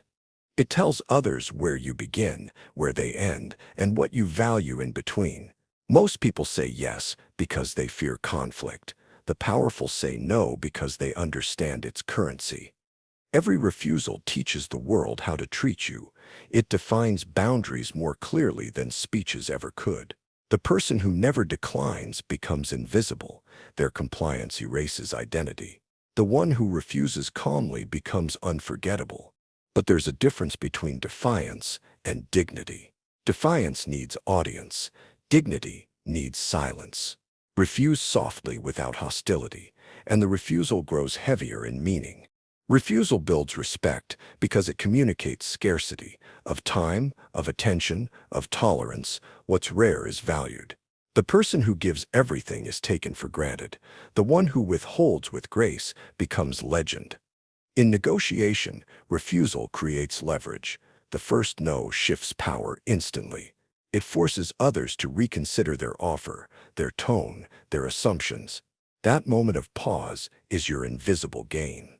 But refusal must come from clarity, not pride.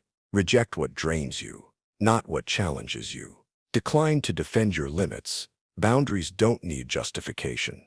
Refusal is not distance, it's definition. So next time you say no, say it without anger, without explanation, without apology, because every calm refusal is a quiet declaration of value. How calm becomes authority. Calm is misread as passivity by the frantic, but it's actually dominance of tempo. In a world that confuses motion for progress, calm people appear to move slower because they control time. The truth is, calm doesn't mean you feel less. It means you show less, and showing less unnerves others. They expect reaction, chaos, noise. When it doesn't come, they start measuring themselves against your silence, and they lose composure while you keep control. Authority begins with presence, not position. The calm voice cuts deeper than the loud one because it implies certainty. It says, I know where this ends. I just don't need to prove it yet. In crisis, calm stabilizes others. It turns panic into dependence. When the group feels uncertain, they follow whoever looks least disturbed. That instinct built hierarchies long before titles did. To cultivate this authority, slow your breathing, lower your tone instead of raising it. Speak fewer words, and let pauses do the persuasion. The stiller you appear, the more energy others project onto you, assuming depth where you simply have control. But calm must not become coldness. Cold detaches. Calm centers. The goal isn't apathy, it's awareness. You're not detached from emotion. You're directing it like current through a wire. So when tension rises, don't rise with it. Stay rooted, watchful, deliberate. Because in every storm, the calm one is mistaken for the one who caused it. Non-reactivity is dominance. Reactivity is surrender. The moment you let someone provoke a visible reaction, you give them control of your energy, attention, and narrative. That's why the strongest presence in any room is the one who absorbs chaos without flinching. Non-reactivity isn't emotional numbness, it's power conservation. Every time you stay composed while others spiral, you expose their lack of discipline. The contrast earns quiet respect, even from those trying to unsettle you. People often think dominance comes from assertion, but real dominance comes from containment. It's the difference between a storm and gravity. One shouts, the other shapes. To master non-reactivity, start by slowing time. When someone offends you, delay your response. The pause creates uncertainty. The longer the silence, the more they question themselves. Your stillness becomes a mirror reflecting their instability. Even online, in arguments or negotiations, the principle holds. The one who doesn't rush to reply always wins more attention. The crowd reads patience as superiority. But don't mistake suppression for mastery. You're not denying feelings, you're directing them inward, refining them into awareness instead of impulse. Non-reactivity isn't indifference, it's poise under provocation. So when chaos arrives, breathe, watch, let it pass through you. Because control isn't about conquering others, it's about never being conquered by your own reflexes. Image over intention. The world rarely cares what you mean, only how it looks when you mean it. Intention is invisible. Image is measurable. That's why influence belongs to those who design appearances before declaring values. People assume authenticity and morality are the same thing, but they aren't. Authentic intention without controlled image breeds misunderstanding. Meanwhile, a carefully constructed image with neutral intent creates admiration. The difference isn't ethics, it's presentation. This doesn't mean deception. It means awareness. Every gesture, every tone, every choice of word broadcasts a message beyond your control, unless you take control of it consciously. The world reads your reflection, not your truth. A kind act done clumsily is forgotten. A neutral act done elegantly becomes legend. Intention matters to conscience. Image matters to culture. To master this, align the two. Let your intentions remain private. Your image consistent. Never overshare purpose. Let perception do the storytelling. The fewer explanations you give, the more mystique surrounds your actions. But never forget, image can't replace integrity, only amplify it. Without core, performance collapses. Use image as armor, not identity. Because history doesn't remember motives, only impressions. And if you must choose between being right and being remembered, remember, perception writes the record. Compassion as a weapon. Compassion is power disguised as purity. It looks selfless, but it can rearrange entire hierarchies without raising a voice. When used consciously, compassion softens resistance, bypasses logic, and wins loyalty faster than aggression ever could. People want to be understood more than they want to be helped. Compassion offers that it makes others feel safe in their flaws. Once they feel safe, they open. And once they open, they reveal secrets, insecurities, motives, all flow toward the person who listens without judgment. That's the subtle trap. The compassionate one becomes the confessional, the therapist, the redeemer, and with every confession, the balance of power shifts. The more someone needs your forgiveness, the more they fear losing it. In leadership, compassion builds dependence. A kind word after a reprimand binds stronger than praise alone. In relationships, compassion transforms control into comfort. Obedience begins to feel voluntary.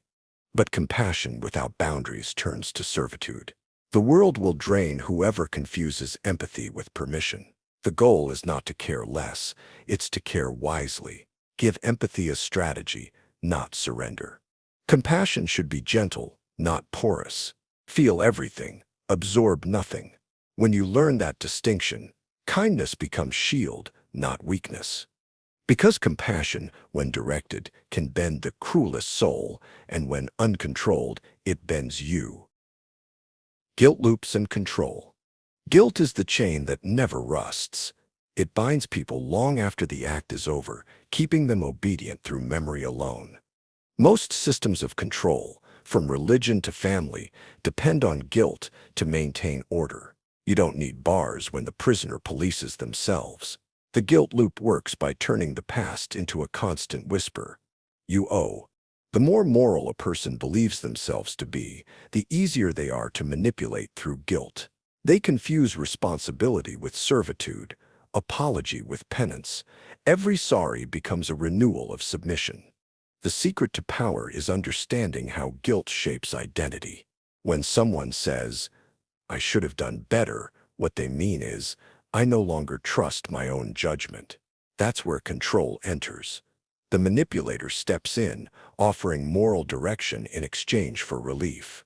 To break guilt loops, you must separate error from identity. Guilt says, "I am bad." Responsibility says, "I can do better." The first traps, the second liberates. To use guilt ethically, link it to improvement, not shame. In leadership, subtle disappointment motivates more than anger ever could. It triggers the ancient desire to restore belonging. But never let guilt become the currency of affection. Those who love you should free you from it, not feed you with it. Because guilt doesn't keep people good. It keeps them obedient. The illusion of mutual care. People rarely love equally. One side always gives slightly more, needs slightly less, controls slightly deeper. Relationships built on the illusion of mutual care conceal a quiet hierarchy. The one who comforts the most is the one most in control. Caring feels symmetrical, but it's transactional. The more emotional labor you invest, the more leverage you hold. Every favor, every reassurance, every "I'm here for you" becomes invisible debt. The receiver feels gratitude and dependency. This imbalance is natural, but when one side recognizes it and the other doesn't, control begins. That's why manipulators play the caretaker. They offer stability while collecting obedience. People cling to those who make them feel rescued, even when the rescue costs freedom. True care doesn't demand repayment. False care always does, subtly through guilt, loyalty, or fear of losing the source of comfort. It's not the giving that corrupts, but the attachment to being needed. To use care wisely, separate generosity from ego. Help without ownership. If you must play the role of comforter, make sure it serves healing, not leverage. And to protect yourself, watch for those who help you too eagerly. Ask what your dependence feeds in them. Because the illusion of mutual care hides one truth: someone always holds the emotional leash. When help becomes dependence, help is noble in intention, dangerous in practice. It builds bridges, but if overused, it builds cages. The more people rely on your help, the less they learn to act without it, and dependency, even born of love, is still control. The pattern begins with kindness. You offer support, advice, stability. They thank you. Then they return for more. Soon your approval becomes their permission. What started as care becomes governance. You become the solution to problems they stop trying to solve. This happens in families, teams, friendships, anywhere empathy isn't balanced by boundaries. The helper becomes exhausted. The helped becomes passive. Both lose freedom. To give help without creating dependence, offer tools, not answers. Guide decisions, but don't make them. Let people struggle in safe doses. Struggle grows strength. In leadership, the best mentors don't fix problems, they create thinkers. In relationships, the healthiest lovers don't rescue, they empower. If you feel indispensable, that's not proof of worth, it's proof of imbalance. When people can't move without you, you've stopped being help and started being control. To reverse this, step back intentionally. Let discomfort teach where comfort cannot. Watch who rises without your intervention. They're the ones who truly grow. Because the greatest gift you can give is the freedom not to need you. The victim steps hidden leverage. Victimhood carries power. Most people don't notice. The weak may seem powerless, but they control perception through guilt and sympathy. The world bends to protect the wounded, and those who learn that can rule from beneath.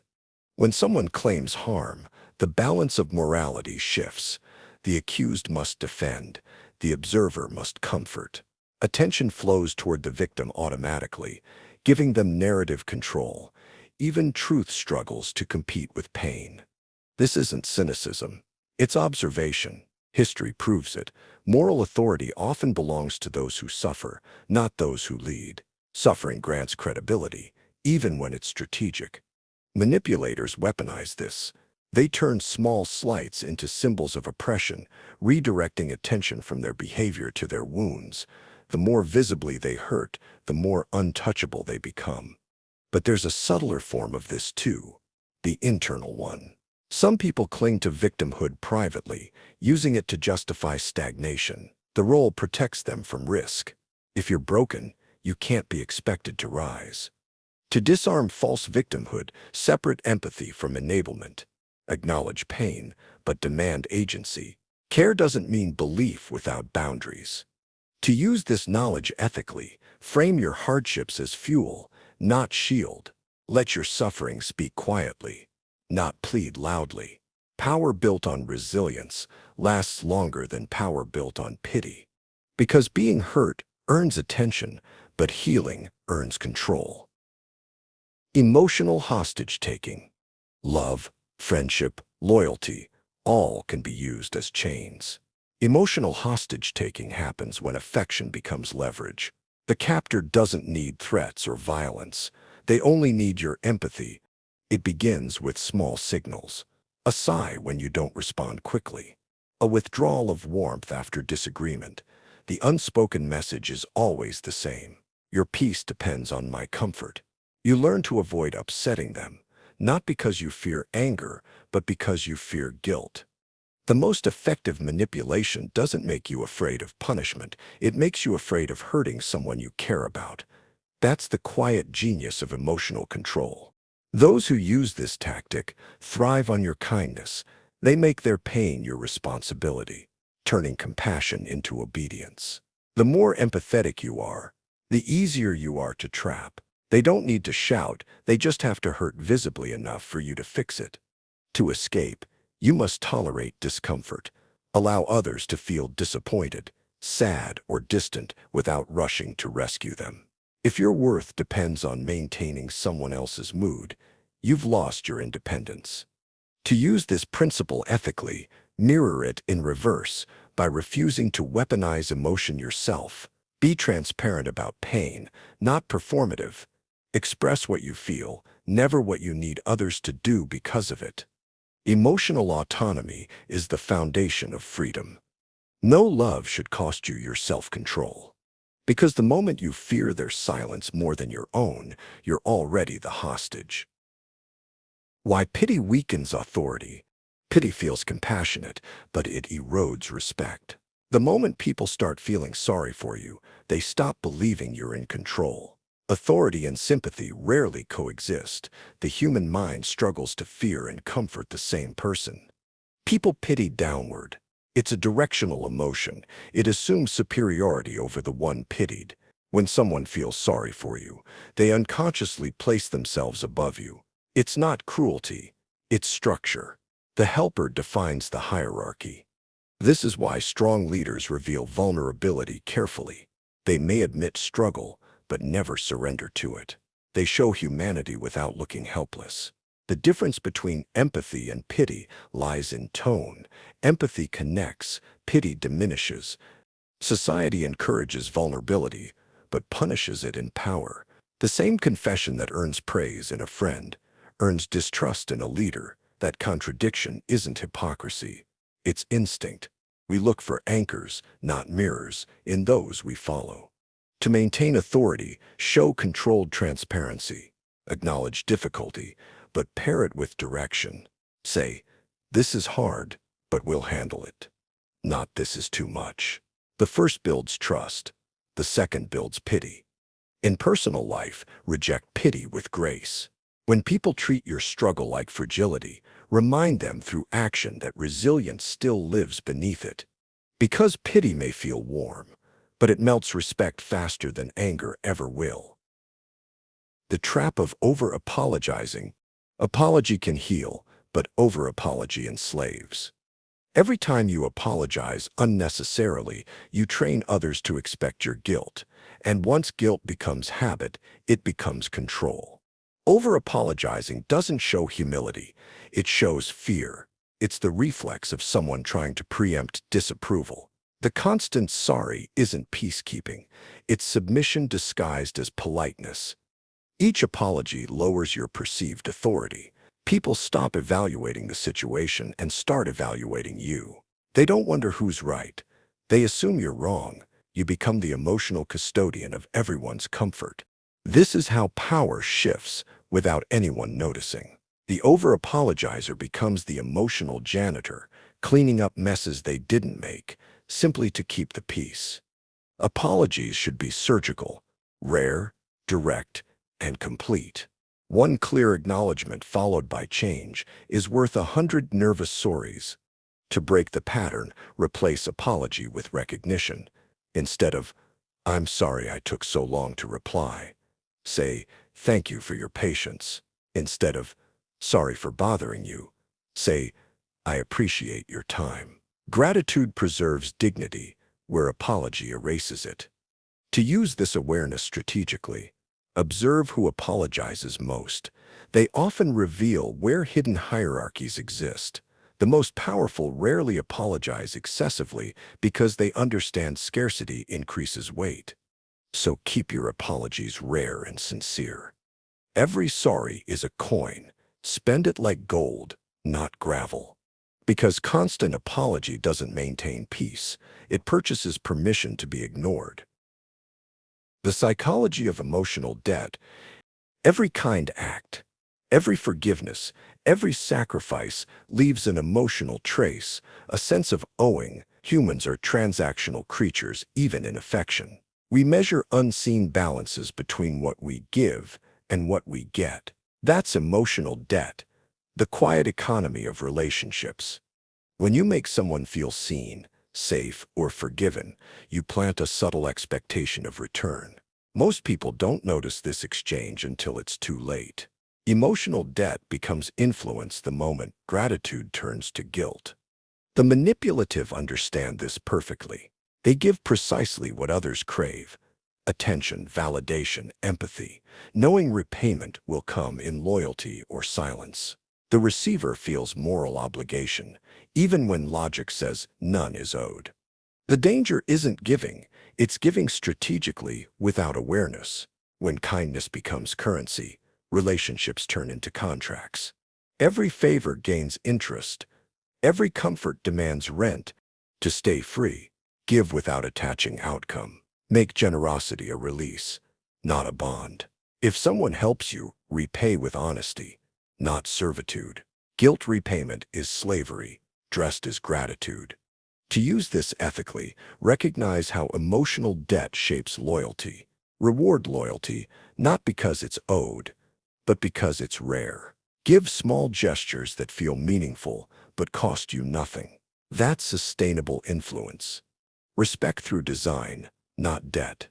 Because emotions, like money, lose purity once traded, but they can still buy truth if spent wisely.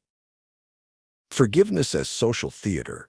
Forgiveness is praised as virtue, but most of it is performance. We forgive publicly to appear evolved, to signal maturity, to maintain harmony. But in private, resentment lingers, rewritten as moral superiority. True forgiveness requires release. Theatrical forgiveness requires audience. It transforms an act of healing into a stage of hierarchy, where the forgiver looks noble and the forgiven looks small. It's less mercy, more dominance disguised as grace. You see it in families, politics, workplaces. The person who declares, "I forgive you," often means, "I'm still defining the story." Forgiveness gives them narrative control, the authority to decide when closure arrives. But real forgiveness doesn't need announcement. It's quiet, private, invisible. It doesn't seek credit. It seeks peace. Anything that needs to be witnessed is not forgiveness. It's branding. To use forgiveness wisely, know your motive. If forgiveness frees you, it's healing. If it elevates you, it's strategy. Both have value, but only one gives peace. Be cautious of those who forgive too publicly or too soon. Premature mercy is often manipulation, a way to appear untouchable while keeping emotional leverage. Sometimes, withholding forgiveness is more honest. Silence can hold more integrity than words uttered for applause. Because forgiveness isn't always virtue, sometimes it's theater written by those who can't stand losing the spotlight. Trust is a temporary currency. Trust feels eternal, but it's never permanent. It's a fragile exchange, not a foundation. People speak of trust as if it's built like a monument, when in truth it's rented like a house, maintained only through constant upkeep. Trust forms when uncertainty meets desire. We want to believe in others because it saves energy. It's easier to hand someone the map than to keep navigating the terrain ourselves. That's what makes trust powerful and dangerous. Whoever earns it inherits our blind spots. You can see this everywhere. The employee who stops questioning the boss, the friend who stops verifying the story, the partner who stops wondering what's changed. Trust simplifies, and simplicity breeds vulnerability.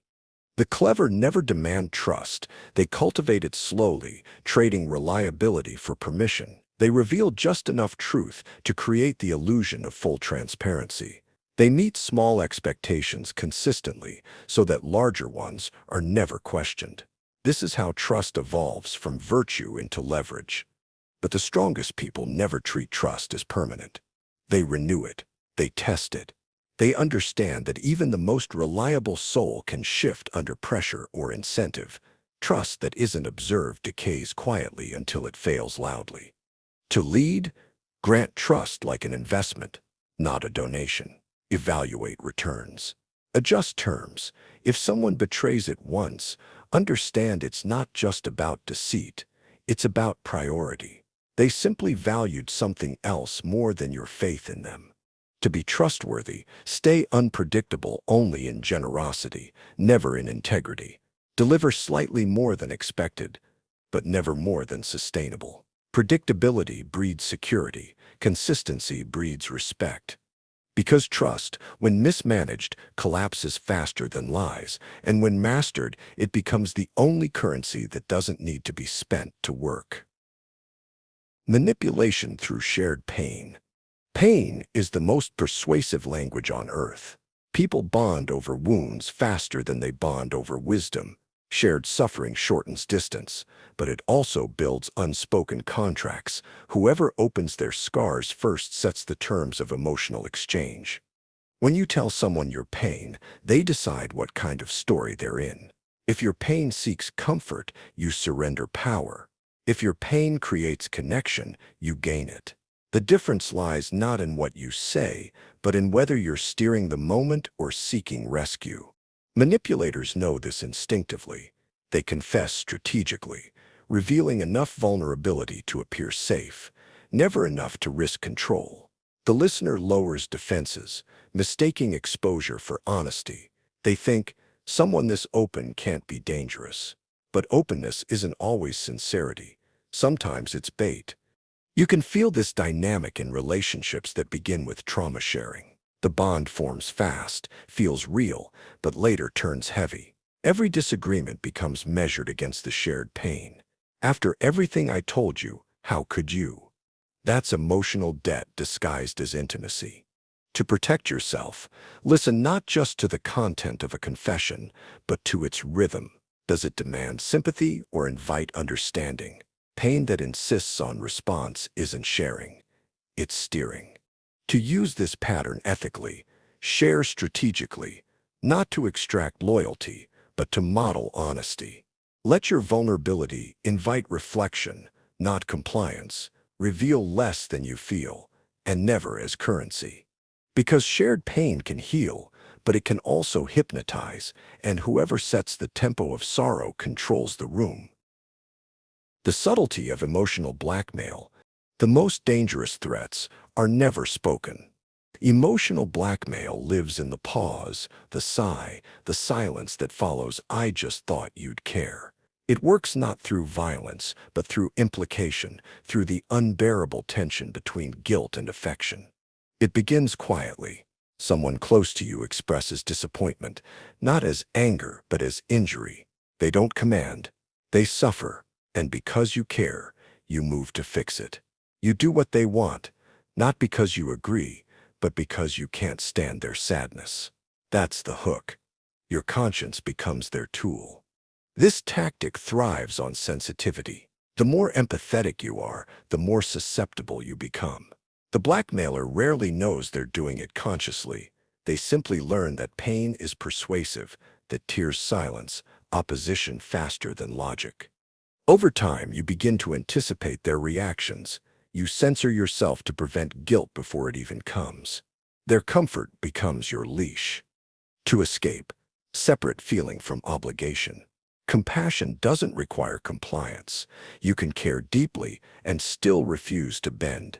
Emotional responsibility ends where manipulation begins.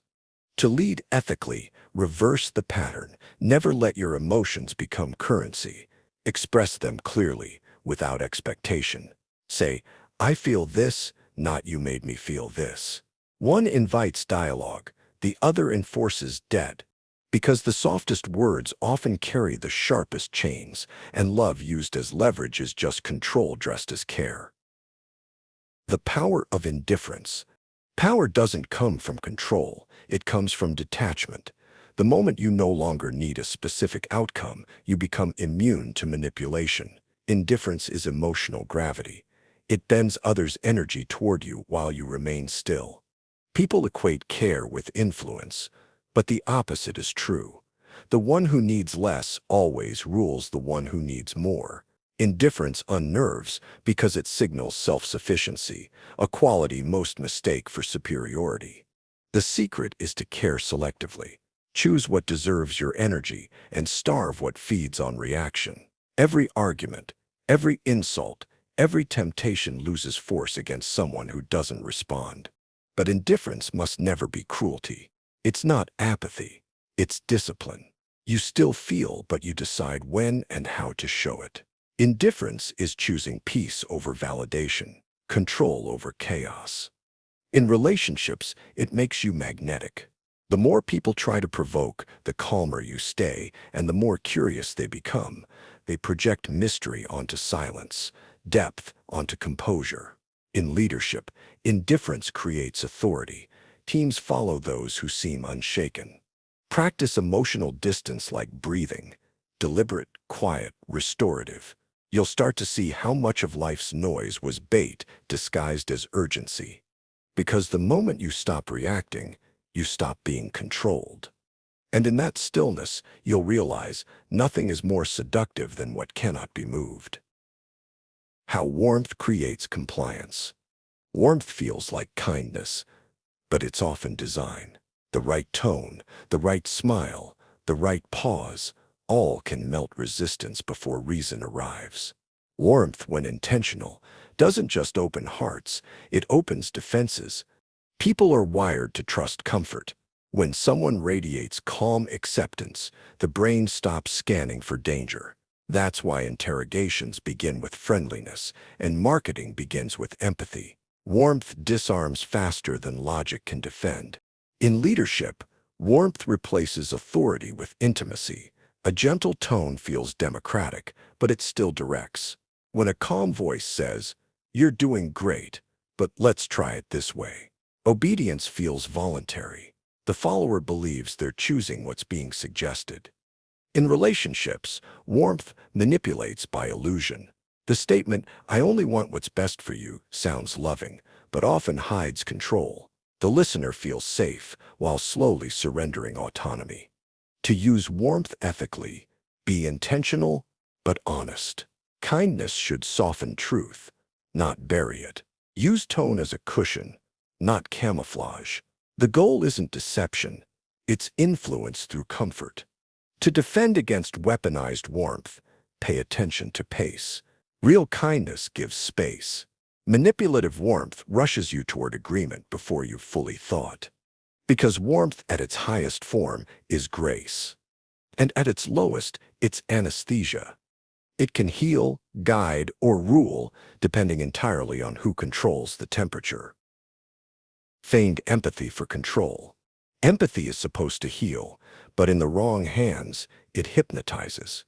When someone mirrors your feelings too precisely, when they seem to understand you too quickly, it feels intimate, yet what's actually happening is calibration. They're learning your language to later rewrite it. Feigned empathy is emotional mimicry disguised as connection. It appears in the tilt of the head, the perfectly timed sigh, the repetition of your words softened by their voice. Each act says, "I see you," but behind that reflection lies a deeper motive. Now I know where to aim. Humans trust those who reflect them. We evolved that way because similarity meant safety. That's why imitation bypasses suspicion. The fake empath studies your rhythm, learns your triggers, and rehearses understanding until you start mistaking performance for depth. This tactic is devastating because it builds dependency. You start confiding, revealing patterns, expecting care. Every confession becomes a data point. Every vulnerability becomes leverage. And by the time you sense the manipulation, you've already given away your emotional map. To protect yourself, test empathy with friction. Reveal something subtly contradictory, a small inconsistency in your story. A genuine empath will seek clarity. A manipulator will pivot instantly to preserve the illusion. To use empathy ethically, apply it like light. To illuminate, not to blind. Listen deeply, but never pretend to feel what you don't. Authentic empathy doesn't require mirroring. It requires presence. Because when empathy becomes acting, it's no longer compassion. It is surveillance. Suffering is social capital. Pain used to isolate people. Now it elevates them. In a culture that worships vulnerability, suffering has become currency, proof of depth, authenticity, and moral worth. The more visibly you've suffered, the more credibility you gain. But when pain becomes performance, healing stops being the goal. This is the era of competitive hardship. People parade trauma to gain sympathy, attention, and leverage. The victim narrative, once tragic, now sells power, both emotional and social. Platforms amplify sorrow because it keeps audiences attached. Misery travels faster than meaning. But suffering's value lies in what you build from it, not how you display it. True endurance is quiet. It doesn't need witnesses. The moment pain becomes identity, growth dies. The manipulative understand this exchange. They weaponize their wounds, not to heal, but to control compassion. Every apology owed, every expectation met, becomes payment for their endurance. They collect moral immunity through pity. To escape this trap, separate your story from your strategy. Speak about pain to teach, not to trade. Let scars prove resilience, not currency. And when others wield suffering as status, remember their need to be seen as hurt is stronger than their desire to stop hurting. To use this knowledge wisely, honor pain, but never reward its exhibition. Because real strength never demands acknowledgement, it simply endures until acknowledgement becomes unnecessary. Compassion fatigue and exploitation. The kind-hearted rarely burn out from giving too little. They burn out from being used too much. Compassion fatigue happens when empathy outpaces discernment. It's the exhaustion of caring for those who mistake kindness for obligation. The manipulative sense this weakness. They test boundaries with small requests, a favor, a venting session, a crisis that always seems to need your specific energy. They learn you can't watch others suffer without intervening, so they keep suffering just enough to keep you near. Over time, you confuse being needed with being valued. You mistake exhaustion for purpose. That's how exploitation begins, not through demand, but through design. The truth is, empathy without structure becomes servitude. The world doesn't drain you. Your lack of filters does. You can't fix everyone, and trying to will make you lose the ability to fix yourself. The remedy is selective compassion. Give where growth is possible, not where chaos is repeated. Let empathy follow merit, not manipulation. Say no softly, but finally.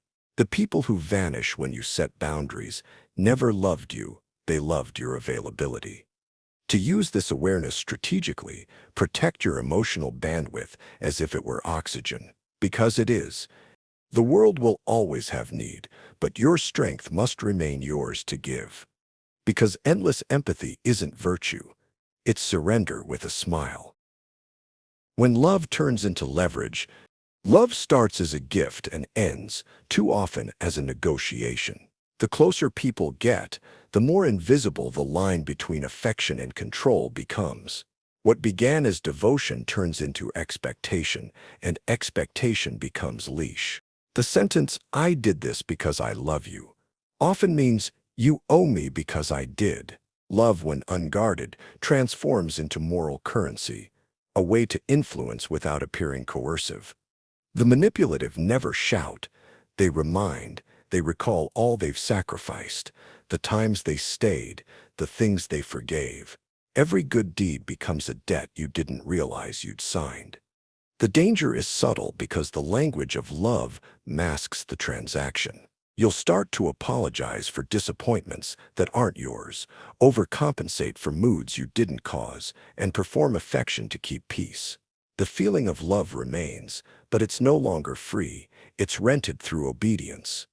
To break this pattern, redefine love as choice, not proof. When someone weaponizes care, withdraw gently but decisively. True love doesn't collect receipts. To use this ethically, love without ledger. Give with awareness, not attachment. Express affection, but never depend on repayment to validate it. Because when love starts keeping score, it stops being love and becomes strategy. Emotional closeness as surveillance. The more someone knows you, the easier you are to predict. Intimacy feels safe because it promises understanding, but understanding is also a map, one that reveals where to push, where to pull, where to break. Emotional closeness can be a form of surveillance. The questions that feel affectionate, "How are you really?" can also be reconnaissance. Every answer builds a database of your fears, habits, and hopes. The deeper the connection, the sharper the leverage. This isn't paranoia, it's psychology. People use information to navigate power, often unconsciously. The more data they have, the more accurately they can control outcomes, especially emotional ones. That's why professional manipulators appear to care deeply. They collect first, act later. To protect yourself, diversify intimacy. Share pieces of yourself with different people, never the entire blueprint. With one. That way, no single person holds the full mechanism of your undoing. To use closeness ethically, treat vulnerability like a loan, not a gift. Ask only what you're willing to hold responsibly. Handle others' truths as sacred, not strategic. Because closeness without boundaries isn't intimacy, it's exposure. And the more they know you, the less they have to ask permission to move you. Influence through absence. Power is not only in presence, it lives in disappearance. Absence magnifies. It makes people fill in the silence with imagination, rewriting memory until you become larger than life. The mind despises emptiness. When someone vanishes, it doesn't erase them, it exaggerates them. That's why absence, done right, becomes the loudest form of presence. The less accessible you are, the more meaning is projected onto every appearance that follows. In personal life, distance test. Devotion. Those who fade when you're gone were attached to your attention, not your essence. But those who grow quieter, not colder. When you leave, those are the ones who truly value you. In leadership, absence creates mystique. A constant presence becomes noise. Step away while admiration still lingers. Let people miss your steadiness, your approval, your guidance. When you return, your words will weigh more because they're heard less often. Strategic absence is not withdrawal, it's design. You exit at the right time, not from exhaustion but from intent. You let anticipation do the work that argument never could. Absence isn't about being forgotten, it's about being imagined. The mind is kinder in memory than in proximity. When you control distance, you control narrative. So vanish occasionally, not in anger, not in silence, but in calm. Leave space behind you wide enough for longing to echo. Because absence in the right proportion is the most elegant form of dominance. The power of detachment. Attachment gives life meaning and makes it fragile. Every obsession, every fear, every dependency grows from attachment to an outcome. Detachment doesn't mean indifference, it means stability. It's the art of caring deeply without being consumed by the result. When you detach, emotion stops being master and becomes messenger. You can love fully and still let go. You can work fiercely and still rest easily. That balance terrifies people who equate passion with control. They think detachment is cold when it's actually freedom. In negotiation, detachment changes everything. The side willing to walk away always wins. In relationships, detachment prevents manipulation. The less someone can shake your peace, the more they respect it. But detachment isn't denial, it's presence without possession. You still feel, but you don't cling. You still act, but you release outcome. It's choosing motion over fixation, awareness over obsession. To cultivate detachment, start small. Delay reaction. Step back before you respond. Ask, am I choosing this? Or am I being pulled by it? That pause rewires your instincts. The detached person sees clearly because they're not clouded by need. They don't chase approval, fear rejection, or confuse control with love. Detachment doesn't numb, it clarifies. It's not the absence of care, it's the mastery of it. Because the moment you stop needing things to go your way, you discover how much already does. Predict weakness through words. Words are windows into structure. People reveal their fears through the way they phrase security, their insecurity through the way they explain confidence. Every sentence is a clue if you listen beyond content. Language exposes power dynamics. The one who over-explains feels untrusted. The one who hedges, maybe, kind of, probably, fears confrontation. The one who speaks in absolutes, always, never, needs control. Words betray the architecture of belief more than tone ever could. Psychological predators listen more than they speak. They catalog linguistic patterns the way a locksmith studies locks. Flattery, hesitation, repetition, all signal emotional wiring. Once you know where someone's self-worth hangs, you know where to push. To defend yourself, audit your own language. Notice where you apologize, where you soften truth, where you fill silence out of discomfort. Every unnecessary word is a surrender of authority. Silence, meanwhile, implies confidence because it trusts time to work for you. When someone speaks, listen for imbalance. A voice that rises at the end of sentences seeks permission. Excessive empathy hides fear of abandonment. Self-deprecation hides fear of envy. Each phrase points to a handle on the door of control. Use this awareness ethically to understand, not to exploit. You can't lead people if you can't read them. Because power doesn't start with speaking, it starts with listening precisely. Let others reveal themselves. Most people spend their energy proving who they are. The wise do the opposite. They wait, because patience always reveals character faster than confrontation.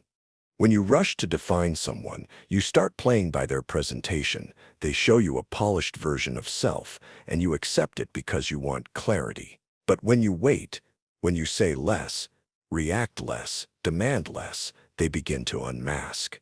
People reveal themselves not in words, but in repetition, silence, and frustration.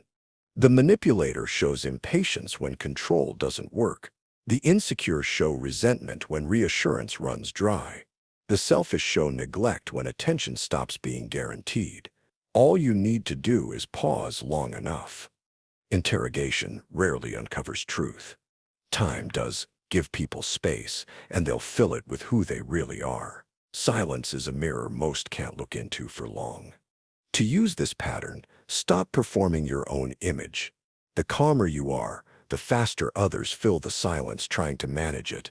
Listen for tone changes, contradictions, small slips. Those are the fingerprints of the real person beneath the role. To use this ethically, practice observation without judgment. You're not testing others, you're learning them. Awareness is protection, not accusation. Because the most revealing words people say are the ones they think you'll never remember. The quiet advantage. Noise looks like power, but it isn't. The real advantage lies with the one who listens longer, speaks less, and acts last. The world confuses visibility with strength, yet every empire, every strategy, every lasting influence was built in silence first. Quiet doesn't mean weakness. It means processing faster than others react. When everyone rushes to speak, the quiet observe patterns. When others justify, they calculate. While noise reveals, silence collects. The loud win moments, the quiet win maps. You can feel this everywhere. In meetings, the one who pauses before responding becomes the reference point. In conflict, the one who stays composed owns the rhythm. In relationships, the one who doesn't fill every silence becomes the one others orbit around. Quiet creates pressure. It invites projection. People fill the gap with their own assumptions, and those assumptions often flatter you. They imagine depth where you've simply given space. The mind fears emptiness, so it builds meaning inside your calm. The loud often expose themselves. Their need to dominate the moment reveals insecurity, and insecurity leaks through tone, gesture, and volume. The quiet give no such tells. They conserve mystery, and mystery multiplies power. But being quiet isn't about withdrawal, it's about control of energy. You decide when sound matters. You let words become tools, not habits. You speak when silence has done its work and curiosity has matured into focus. That's when the impact lands deepest.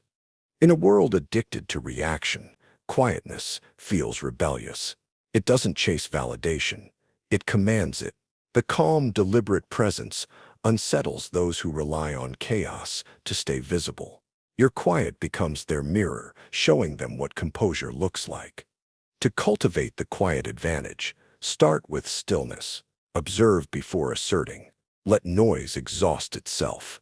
When you finally speak, your words will land in the silence others created, trying to fill yours. Quiet wins because it doesn't compete. It outlasts. It doesn't rush to dominate. It watches the impatient destroy themselves. Because volume fades, stillness stays. And in the end, the loud are remembered briefly, but the quiet are obeyed for life. Never explain, only act. Explaining weakens power. Every explanation is an apology disguised as logic, a small surrender of authority meant to earn understanding. But understanding is rarely what people want. They want certainty, and certainty doesn't explain itself. The powerful don't justify. They demonstrate. They move, then let others interpret. The moment you start explaining, you hand over the frame of meaning to someone else. You give them the right to question, to analyze, to doubt. Action, however, ends the debate. Most people explain out of fear of being misunderstood, disliked, or judged. But explanation rarely prevents that. The insecure clarify endlessly and still feel unseen. The strong act clearly and let silence do the persuasion. This doesn't mean arrogance. It means faith in your decisions. Act with precision, not apology. When your behavior is consistent, people learn your pattern. They stop needing explanations because your movement is your message. Even in leadership, mystery strengthens command. A leader who explains every choice invites opposition. A leader who moves calmly invites adaptation. The world trusts what it can't fully analyze because it feels stable, not performative. To practice this, replace "I'm doing this because" with "you'll see." Replace over-communication with demonstration. The longer you resist the urge to explain, the more others lean in to understand, and that curiosity becomes respect. Because clarity built through action outlives every explanation. And those who move without defending their motion are followed longer than those who beg to be understood. The illusion of free choice. People crave freedom, yet they rarely use it. The illusion of choice keeps them obedient. When you offer multiple options that all lead to the same outcome, people feel autonomous while doing exactly what you want. This is how control hides in plain sight. Politicians design policies this way. Marketers offer tiers of products that funnel toward one profitable decision. Even in relationships, manipulators use the same pattern. You can do what you want, but you know how that would make me feel. Every choice looks open, but every path bends toward compliance. The secret to this technique is emotional framing. People don't choose based on logic. They choose based on how each option makes them feel about themselves. Present any outcome as consistent with their identity, kind, smart, loyal, and they'll pick it willingly. The illusion of free choice isn't deceit, it's design. The wise use it ethically, to lead without force. The unethical use it to enslave willingly. The difference lies in intention, not structure. To defend against it, look for missing options, choices that seem absent but could exist if you were braver or less conditioned. If every road feels approved, the map was drawn by someone else. Freedom isn't about having options, it's about knowing who drew them. Because most people don't need to be controlled, they only need to be convinced they're deciding. Control the tone, not the words. Words matter less than the energy that carries them. Tone is the real message. It shapes how every sentence is received, remembered, and repeated. You can say almost anything if your tone makes people feel safe hearing it. Tone bypasses logic. It reaches the limbic system, the emotional core of the brain, before words are even processed. That's why apologies delivered confidently heal faster than timid truths. People follow tone because it feels like leadership. To control tone is to control the emotional temperature of a room. A slow voice calms panic. A steady rhythm ends argument. Even silence, when held with assurance, sounds like authority. The mind confuses composure with correctness. Skilled communicators use tone to guide outcome. They lower pitch when disagreeing, soften pace when challenging, and pause when asserting control. The pause does the heavy lifting. It turns speech into atmosphere. To use tone as power, monitor not what you say, but how you vibrate. A wrong word in the right tone wins more loyalty than perfect words in a weak one. When someone raises their voice, lower yours. When they rush, slow down. You'll notice they start to mirror you without realizing it. Tone isn't decoration. It's weaponry polished by calm. Because language persuades the mind, but tone commands the body. The calm that creates fear. There's a kind of calm that doesn't comfort, it terrifies. It's the calm that refuses panic, that stares through chaos without blinking. When people expect reaction and get stillness instead, they begin to feel exposed. This calm is not peace. It's power restrained. It's the sound of someone who could destroy, but chooses not to. It unsettles because it removes emotional cues.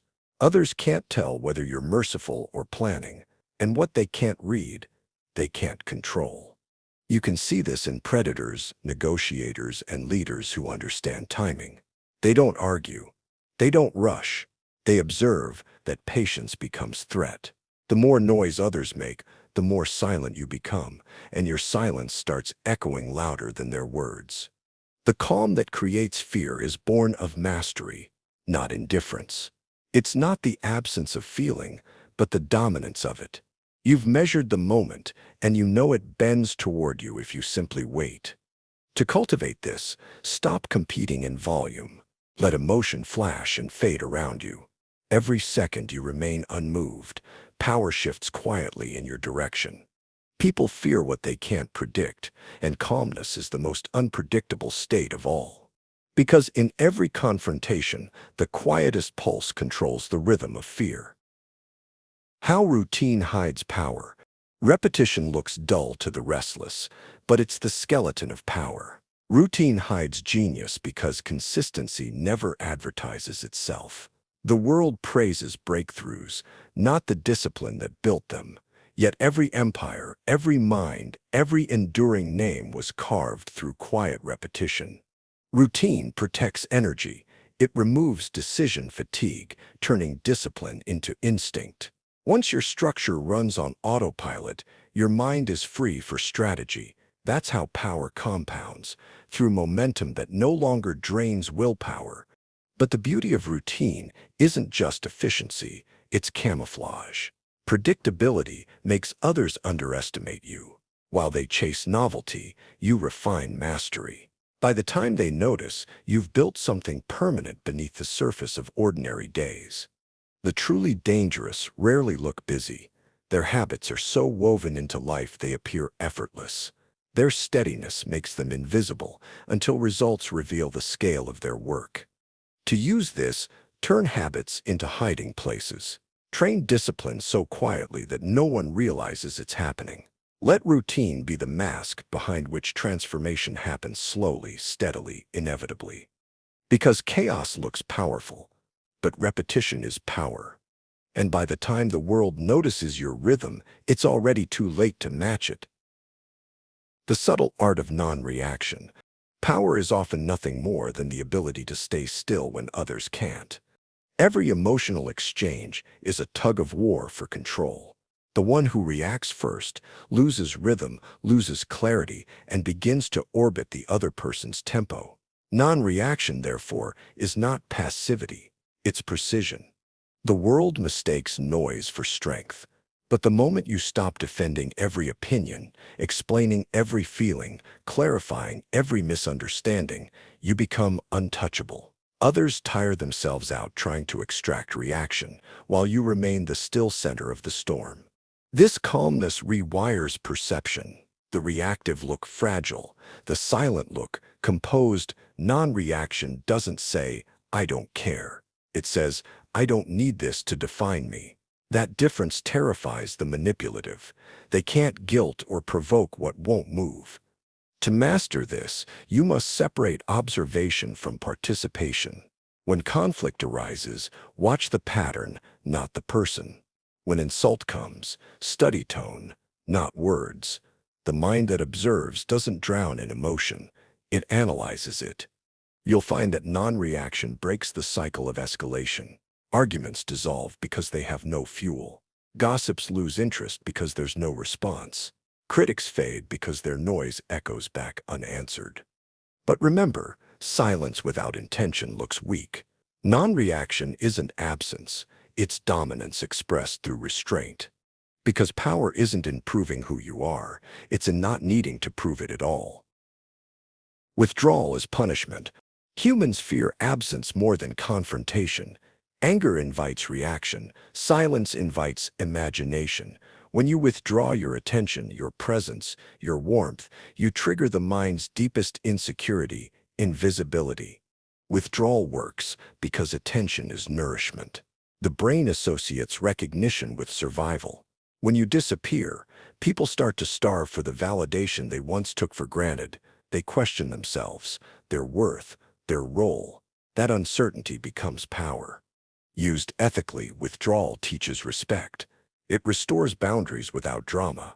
Instead of arguing, you remove access. Instead of shouting, you let distance speak. Nothing stings quite like realizing someone's silence is intentional. The manipulative use this cruelly to control affection or create dependency, but the wise use it sparingly as correction, not cruelty. You withdraw not to harm, but to reset equilibrium. You remind others that presence is privilege, not guarantee. To master this, be consistent. Random absence feels unstable. Strategic absence feels authoritative. Withdraw calmly, without explanation. The less you justify, the more it resonates.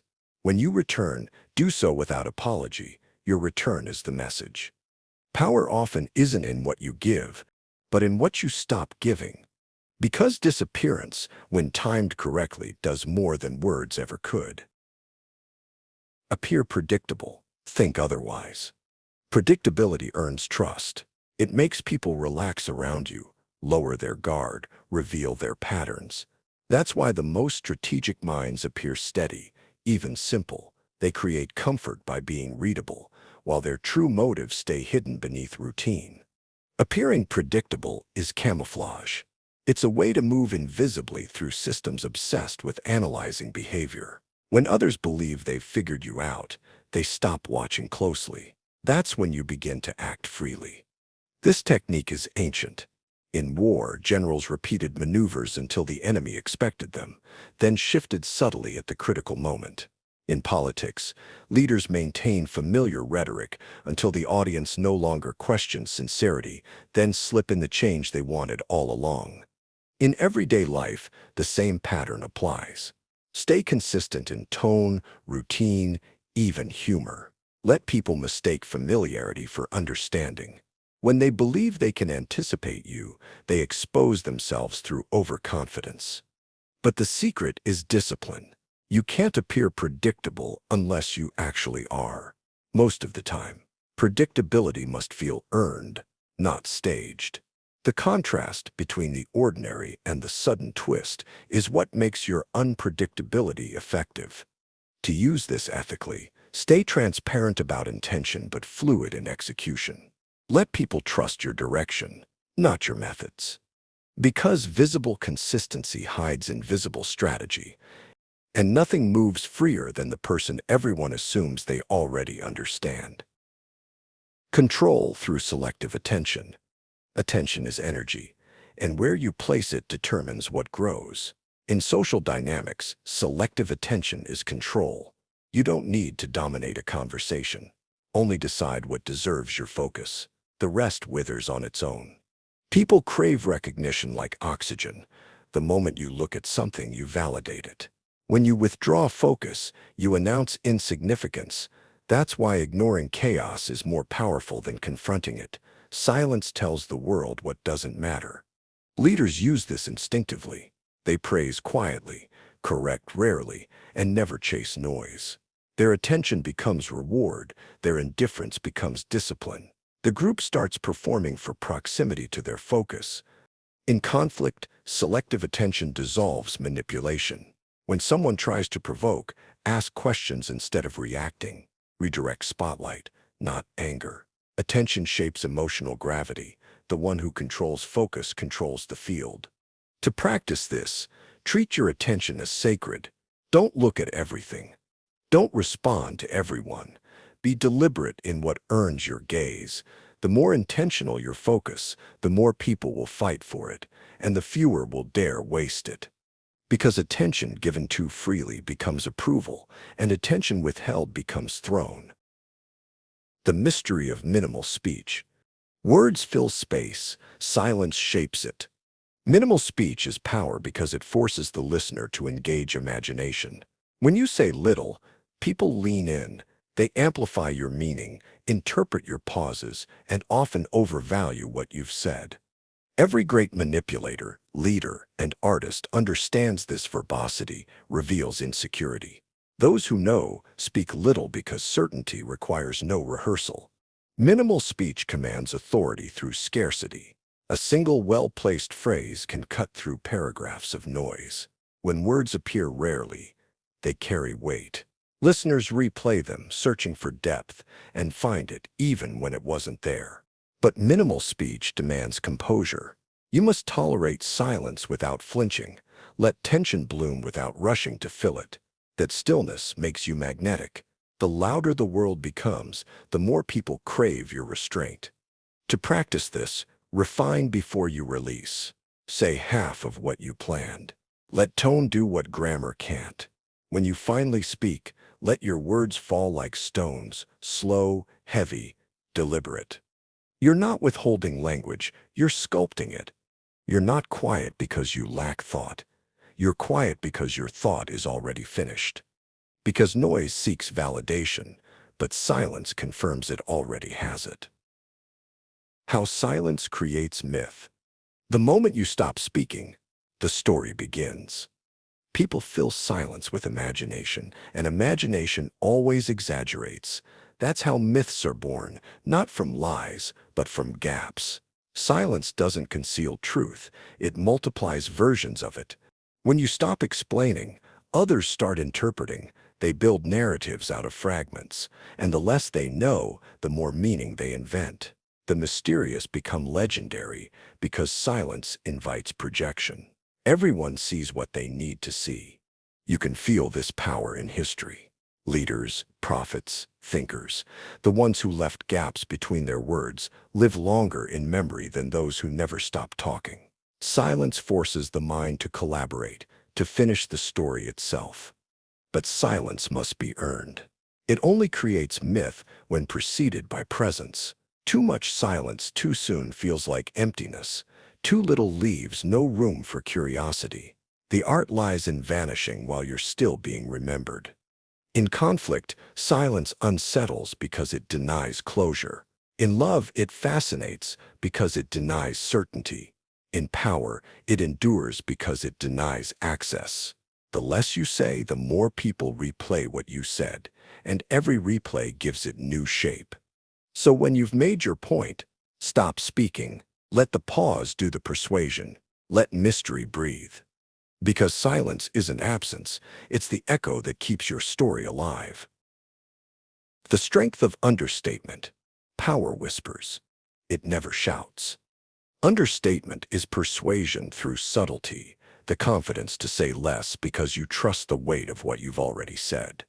Loudness seeks reassurance. Restraint assumes respect. The more forcefully you try to convince someone, the less they believe you. But when you speak softly and let meaning emerge slowly, people discover the truth themselves, and what people discover, they defend. Understatement works because it triggers curiosity. The brain leans toward what feels incomplete. A restrained statement invites reflection, an exaggerated one invites skepticism. He's capable sounds more credible than he's the best. Subtlety earns belief because it feels self-evident. You can practice this everywhere. In negotiation, offer less detail. Let silence outline your confidence. In storytelling, describe emotion through imagery, not declaration. In leadership, praise privately, not publicly. The quiet compliment travels farther. The greatest manipulation of all is understatement that feels accidental. When you downplay your ability, people underestimate you, and underestimation is camouflage. You can move freely while others are still lowering their guard. Understatement also builds elegance. It refines chaos into calm. The truly powerful don't announce impact. They allow results to reveal it. Because words meant to impress disappear quickly, but words meant to imply last forever. Calm as psychological pressure. Calm looks gentle, but it can suffocate. In moments of tension, the calm one becomes a mirror, reflecting everyone else's chaos back at them. The louder they get, the more exposed they feel. This is why calm isn't just a state of mind, it's a form of dominance. People project their emotions onto those who stay composed. They start reading mystery where there is simply stillness, strategy where there is simply patience. Calm makes them question their control, and that questioning breaks them faster than anger ever could. In an argument, silence unnerves. In negotiation, stillness buys time. In leadership, composure feels like omniscience. When you maintain calm, others begin to perform around you, filling the silence, defending against assumptions you haven't even made. But this pressure must be used with care. Calmness without compassion becomes cruelty. The goal isn't to freeze others into fear, it's to slow them into awareness. The presence that steadies is stronger than the one that stifles. To wield calm as pressure, master your breath. Move slower than the environment demands. Respond with pauses instead of pace. Let others mistake your timing for control, because in truth it is. Calm is not neutrality. It's gravity. It draws everything toward it, until noise tires itself into silence. And when that silence arrives, the calm one decides what comes next. patience as predatory timing. Patience is not virtue. It's strategy. The world belongs to those who can wait without sleeping. Most chase outcomes. The patient study angles. They know that time erodes resistance faster than effort ever could. Predatory patience doesn't mean passivity. It's motion disguised as stillness, progress through observation. You let opponents burn themselves out trying to provoke, to prove, to win.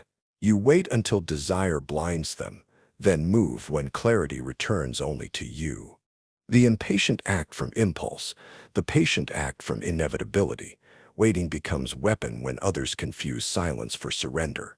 They grow careless, certain they've won, unaware that you've been mapping every weakness during the lull. History remembers the patient as geniuses, generals, strategists, revolutionaries, but their secret wasn't intellect, it was endurance. They stayed still longer than the enemy could stay confident. To practice this, treat time like terrain. Let it shape the battlefield. Delay response, delay reward, delay reaction. The longer you resist movement, the more the world adjusts to your pace. Patience isn't inaction. It's timing so precise it looks supernatural. Because the final move always belongs to the one who waited while everyone else needed to act. The pattern above all patterns, all power reduces to one principle: awareness. Every tactic, silence, patience, control, restraint, begins with seeing more clearly than others. Awareness is the pattern beneath every pattern. It turns reaction into observation, noise into signal, and instinct into choice. Most people live on autopilot, reacting, defending, explaining. The aware moves slower, think deeper, and choose what others let happen. Awareness is time stretched.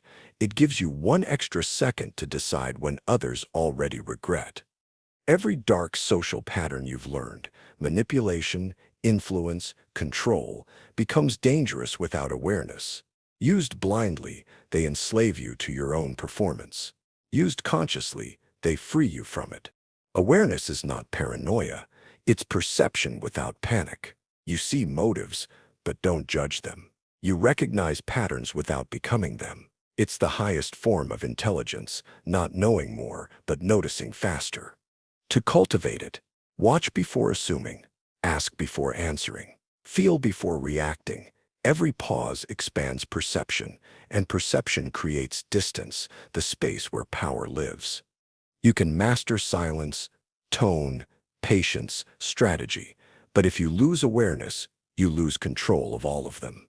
Awareness is the eye that never blinks, the vantage that turns life into map instead of maze. Because in every interaction, every illusion, every hierarchy, the one who sees the pattern is already outside it. And so we reach the end of the map, the hidden architecture of human behavior, exposed piece by piece. Every pattern you've heard tonight, from silence to tone, from absence to control, reveals not how others think, but how awareness turns you from participant into observer. Power was never about dominance. It was about seeing. Seeing when kindness hides motive, when praise becomes leash, when calm becomes command. If you've made it this far, you already understand. Awareness isn't darkness. It's clarity that no longer pretends to be innocent. So take these lessons lightly, use them carefully, and remember, once you notice the pattern, you can never unsee it. Thank you for listening.